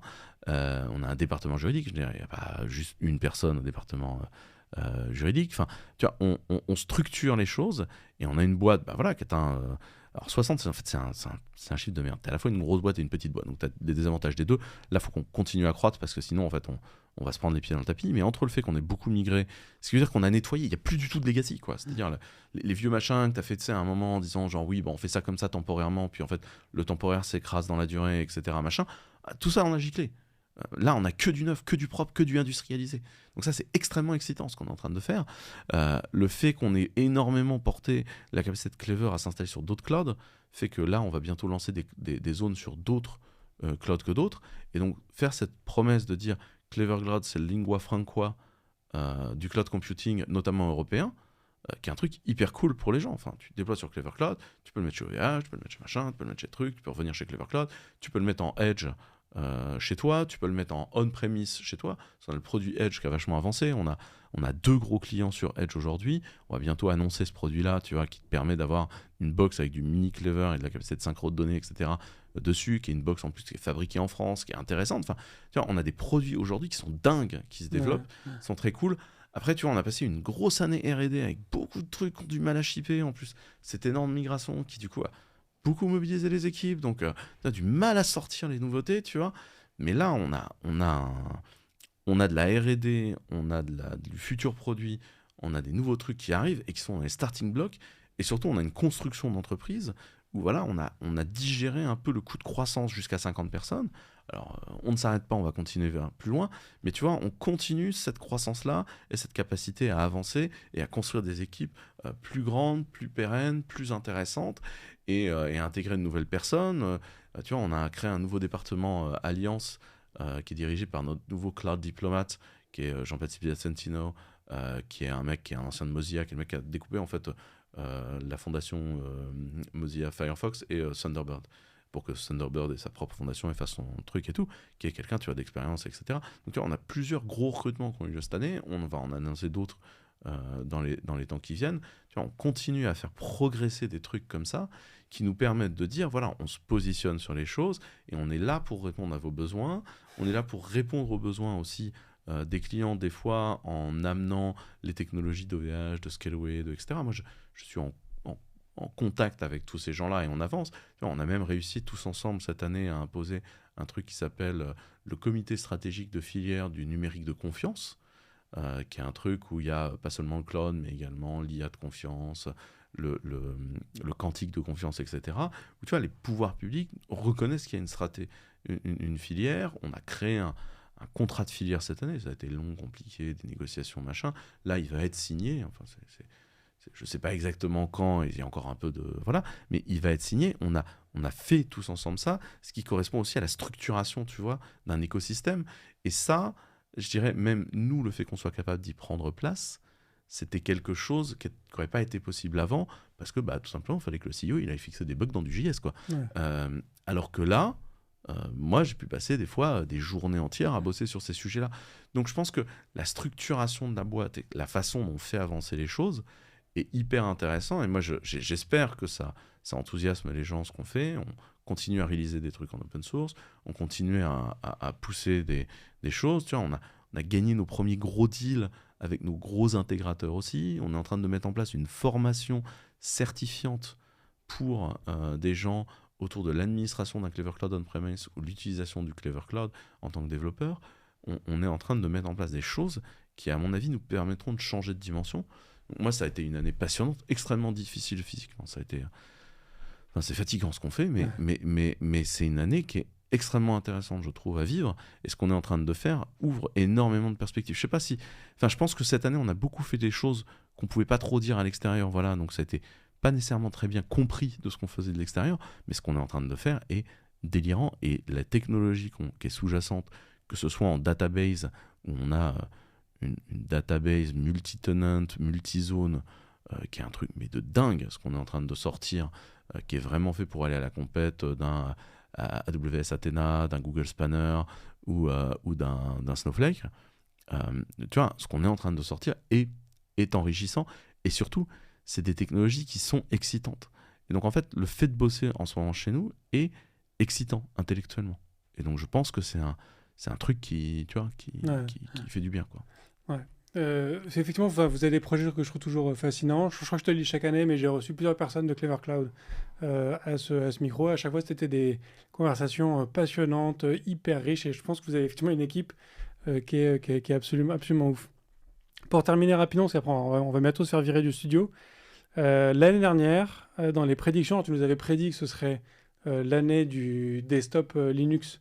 Encore une fois, mais bon, c'est encore une fois, ça ne sera pas arrivé cette année. Écoute, 2024, l'année du desktop Linux. Dans des prédictions plus sérieuses, tu nous avais dit que ce sera l'année de une grande migration vers le cloud. Je pense qu'on commence à le voir notamment avec NIS 2 qui va imposer très clairement ce genre de choses. Tu nous as parlé d'un boom côté constructeur avec notamment l'arrivée de Apple dans le chipset. Donc, à voir.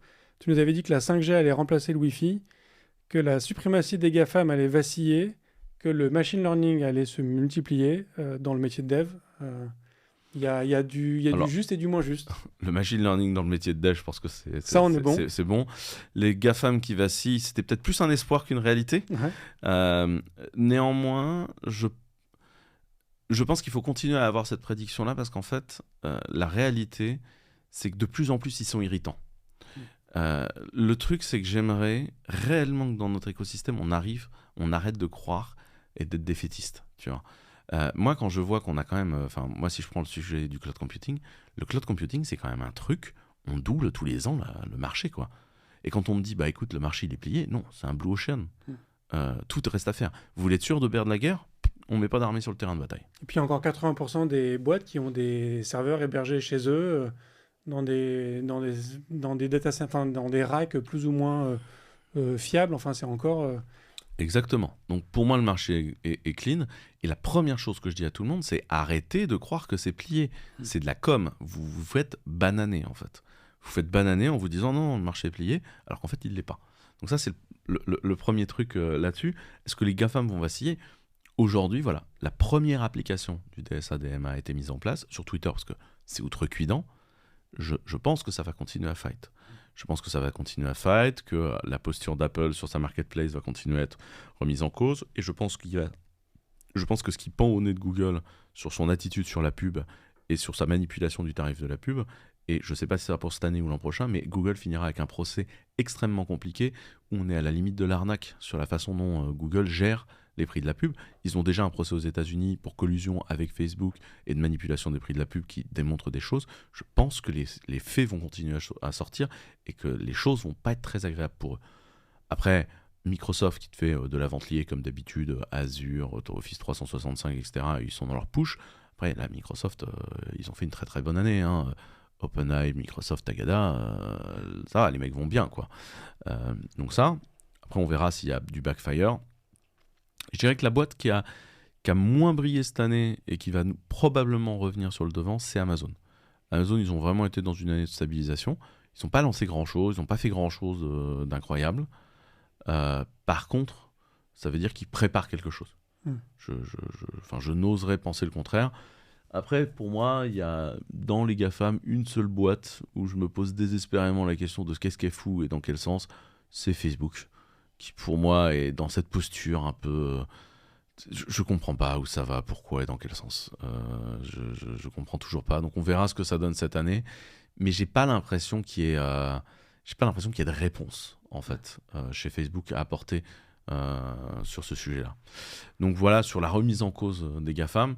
Je pense toujours que petit à petit, les gens sont en train de prendre conscience du problème sociétal que posent ces sociétés-là et que cette prise de conscience va finir par donner des choses. Qu'est-ce qu'on a d'autre dans les prédictions que j'avais faites Le boom constructeur et la 5G qui va remplacer le Wi-Fi. Alors, 5G qui va remplacer le Wi-Fi, c'est toujours ma prédiction. Par contre, c'est pas pour cette année. Et c'était pas pour l'année dernière, c'était pas pour cette année. Mais je pense toujours que le Wi-Fi finira par se faire bananer par un protocole mieux branlé. Et je pense que la 5G est la 5G, en fait, la génération d'après de la 5G. Parce que ce que les gens savent pas nécessairement, c'est qu'en fait, la 5G, c'est la 3GPP révision 16. En fait, la 3GPP, qui est la norme, a beaucoup plus de révisions qu'il n'y a de génération. Et en fait, les générations, c'est une fois de temps en temps, ils se disent « Ah, vas-y, on va faire un push marketing sur cette version-là. » Mais en fait, dans une version, tu as plus de générations. Et en fait, c'est dans les versions d'après qu'on va réellement trouver ce qui va permettre potentiellement de remplacer le Wi-Fi, mais qui va être aussi quelque chose où, en fait, chaque device va devenir indépendant du réseau dans lequel il est. En fait, c'est un peu la fin de la cloudification, si vous voulez. C'est qu'à un moment, le réseau local va devenir quelque chose de transparent. Il n'y aura plus de réseau local. En fait, tu auras une connexion extrêmement chiffrée en direction de tes providers réseau qui, en fait, ne pourront même plus voir ce qui passe. Et tu auras une connexion très chiffrée en direction de serveurs quelque part dans le cloud. Mais la réalité, c'est que le réseau local, en tant que tel, va devenir un truc assez nébuleux ou uniquement fournissant du service comme du AirPlay, tu vois. Mais que la notion de réseau local, en fait... et tente à disparaître, ce qui est une bonne chose. C'est la fin de la métaphore de la forteresse, où tu as créé la forteresse et si t'es dedans, t'es un copain. C'est une idée technologique de merde. À l'heure du sans-fil, c'est une idée technologique de merde, et même avec des fils, c'est pas une très très bonne idée. Et donc je pense qu'on va structurer des choses là-dessus, et que c'est une bonne chose que ça se construise. Et je suis, je suis pour ce qui est en train de se passer dans ce domaine-là. Et je pense que c'est une bonne chose que ça progresse et que ça progresse dans le bon sens. Ouais. Quelles seraient du coup tes prédictions pour 2024 dans le monde de la tech? J'avais pas fait d'autres trucs. Les boom constructeurs, si l'arrivée de l'ARM partout, si on le sent bien, et y compris l'ARM dans le serveur. Surtout que je veux pas rappeler des mauvaises choses à nos amis de chez Intel qui par ailleurs je les aime beaucoup, mais Nvidia l'an prochain va sortir son CPU basé sur de l'ARM. Le projet Grace sort l'an prochain. Okay. Donc l'ARM serveur qui est déjà poussé très fort par le Graviton d'AWS, par Ampere Computing qui a été créé par une ancienne vice-présidente d'Intel qui du coup fait des CPU que tu peux même acheter dans du Oracle Cloud. Enfin, tu vois, voilà. Aujourd'hui, Nvidia qui débarque avec un processeur ARM, la remise en cause du modèle X386, X64 est un vrai sujet et c'est un sujet qui va pousser très très très très très très fort. Ouais, clairement. Mais qui est même quasiment déjà plié, j'ai envie de dire. Enfin, tu as de moins en moins de machines. Ça se... Le sujet n'est pas plié. Et puis, je fais confiance à la R&D d'Intel pour avoir 2-3 tours dans son sac. Moi, je pense que c'est une compétition saine qui est en train de se produire et qui est une bonne chose pour tout le monde. Et je pense que... Encore une fois, le plus mauvais modèle économique, c'est les monopoles dans un modèle capitaliste. Le monopole, c'est rarement une bonne chose. Ça fait monter les prix et ça fait baisser l'innovation. Le consommateur et le citoyen se portent bien dans un marché où les monopoles sont morts. Quand vous contribuez à construire des monopoles, vous vous plantez pour vous-même. C'est toujours ça l'histoire. Et donc je pense que là, ce qui est en train de se produire est une remise en cause de monopole. Et la remise en cause de monopole est bonne pour tout le monde. C'est mon avis. Et alors du coup, quelle serait ta prédiction dans le monde du dev pour 2024? Je pense une généralisation de l'utilisation de l'IA. Là, en fait, les gens sont en train de tester. C'est les early adopters, c'est machin, c'est etc. Je pense que le modèle de collaboration avec de l'IA va complètement changer et que ça va probablement entraîner quelque chose qui était déjà en longue traîne, qui est l'utilisation beaucoup plus forte de la collaboration au sein du dev, comme les docs. Je ne sais pas jusqu'à quel point vous avez testé des trucs comme CodeWiz de JetBrains qui permettent de faire du pair programming. Donc si vous n'avez jamais testé CodeWiz de JetBrains, donc, Si, oui, que je vous allez vois, oui. retrouver dans IntelliJ, WebStorm, etc., faites-le. Qui te permet de faire du pair programming à distance. C'est ça, sauf qu'au lieu de regarder à travers le partage d'écran de quelqu'un, là tu peux te balader dans la base de projet, tu peux soit aller là où est le curseur de la personne, soit pas, aller toi rajouter un morceau de code en disant attends ça je te le règle, etc. Ça compile sur la machine de l'autre, ce qui veut dire que si toi tu n'as pas la stack pour faire tourner la compilation et le test, c'est pas grave, tu peux lui filer un coup de main quand même. Enfin, sincèrement, si vous avez jamais testé CodeWiz, testez CodeWiz, c'est une tuerie. Je suis assez convaincu de ce truc, c'est pour ça qu'on l'achète nous en interne. Donc, ce truc est vraiment génial. Je pense que l'apparition de l'IA et donc cette façon de coder en demandant à quelqu'un est la porte d'entrée intéressante à une façon de travailler beaucoup plus collaborative des développeurs entre eux. Et je pense que ça va être éventuellement une ouverture. La prédiction suivante, je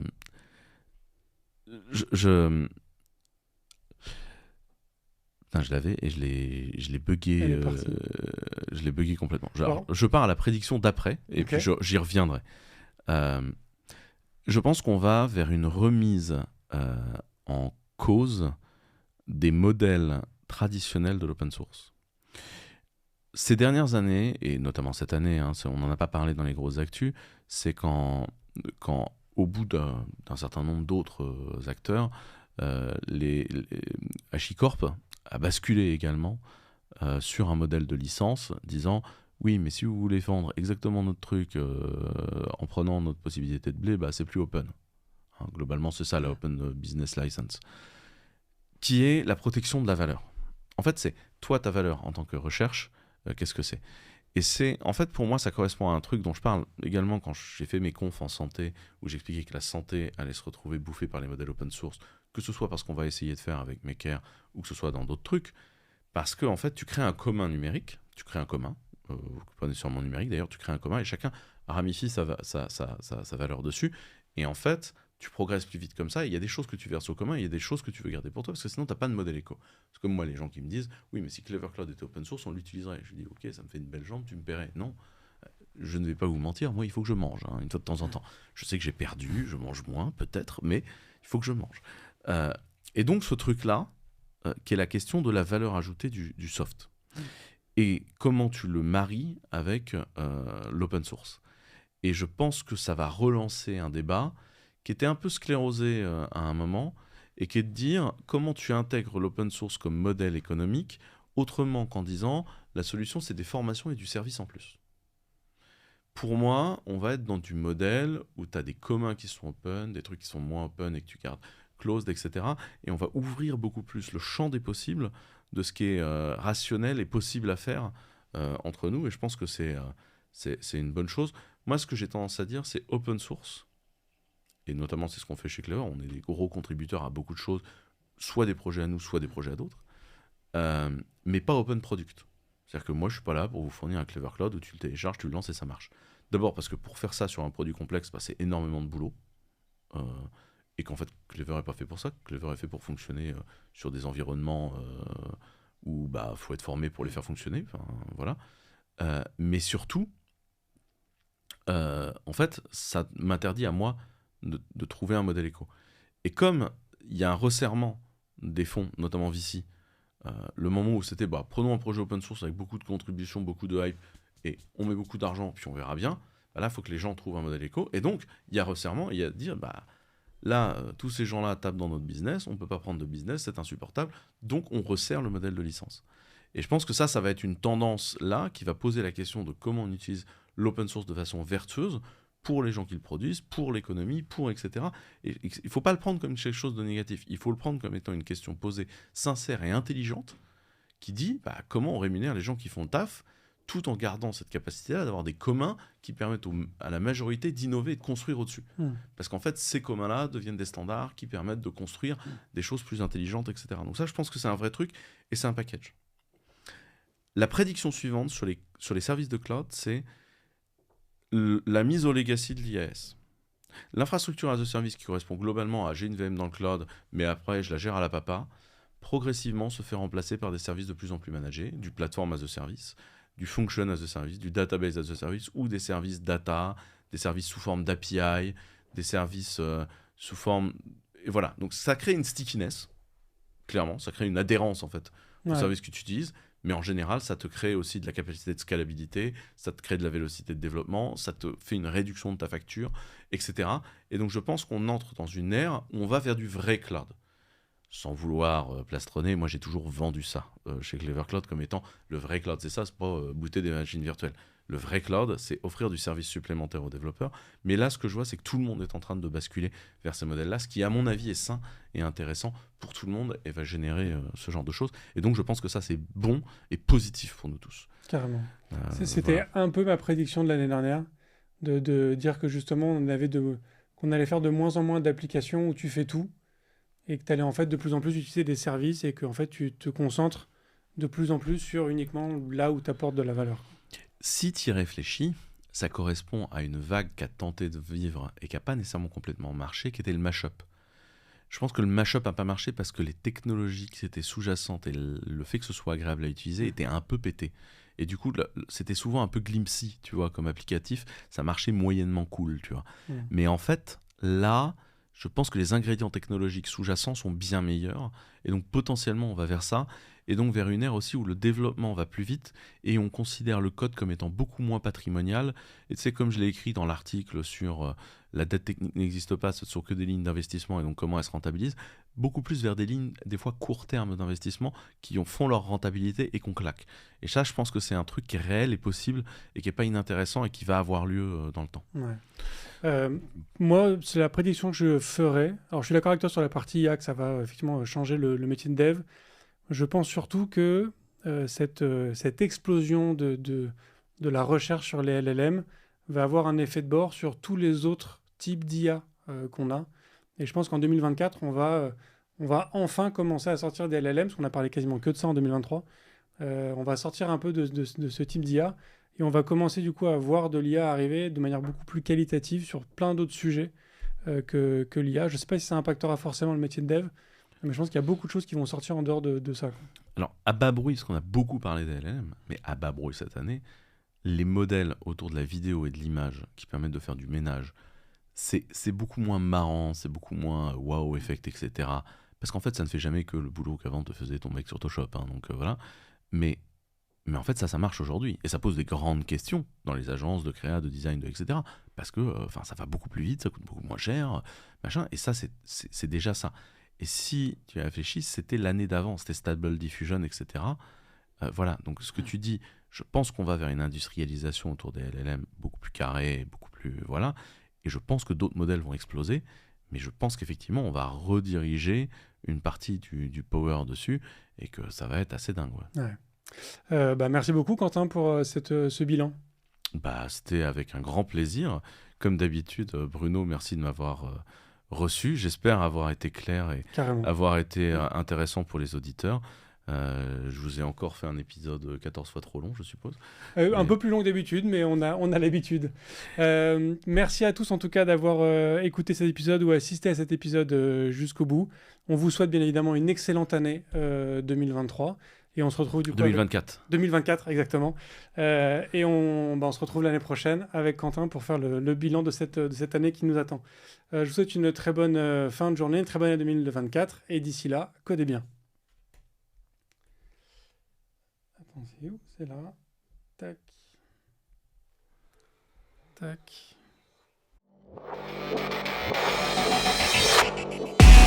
Merci d'avoir écouté cet épisode de If This Then Dev et merci à toute mon équipe de Cosa Vostra à la production de cet épisode. Merci aussi à Alan, Ada, Linus, Bill, Steve et Steve de nous avoir ramenés jusqu'ici. Si ce podcast vous a plu, committez-vous en vous abonnant, déployez-le autour de vous. Et vous pouvez aussi nous faire une petite code review en nous laissant 5 étoiles sur votre plateforme de podcast préférée.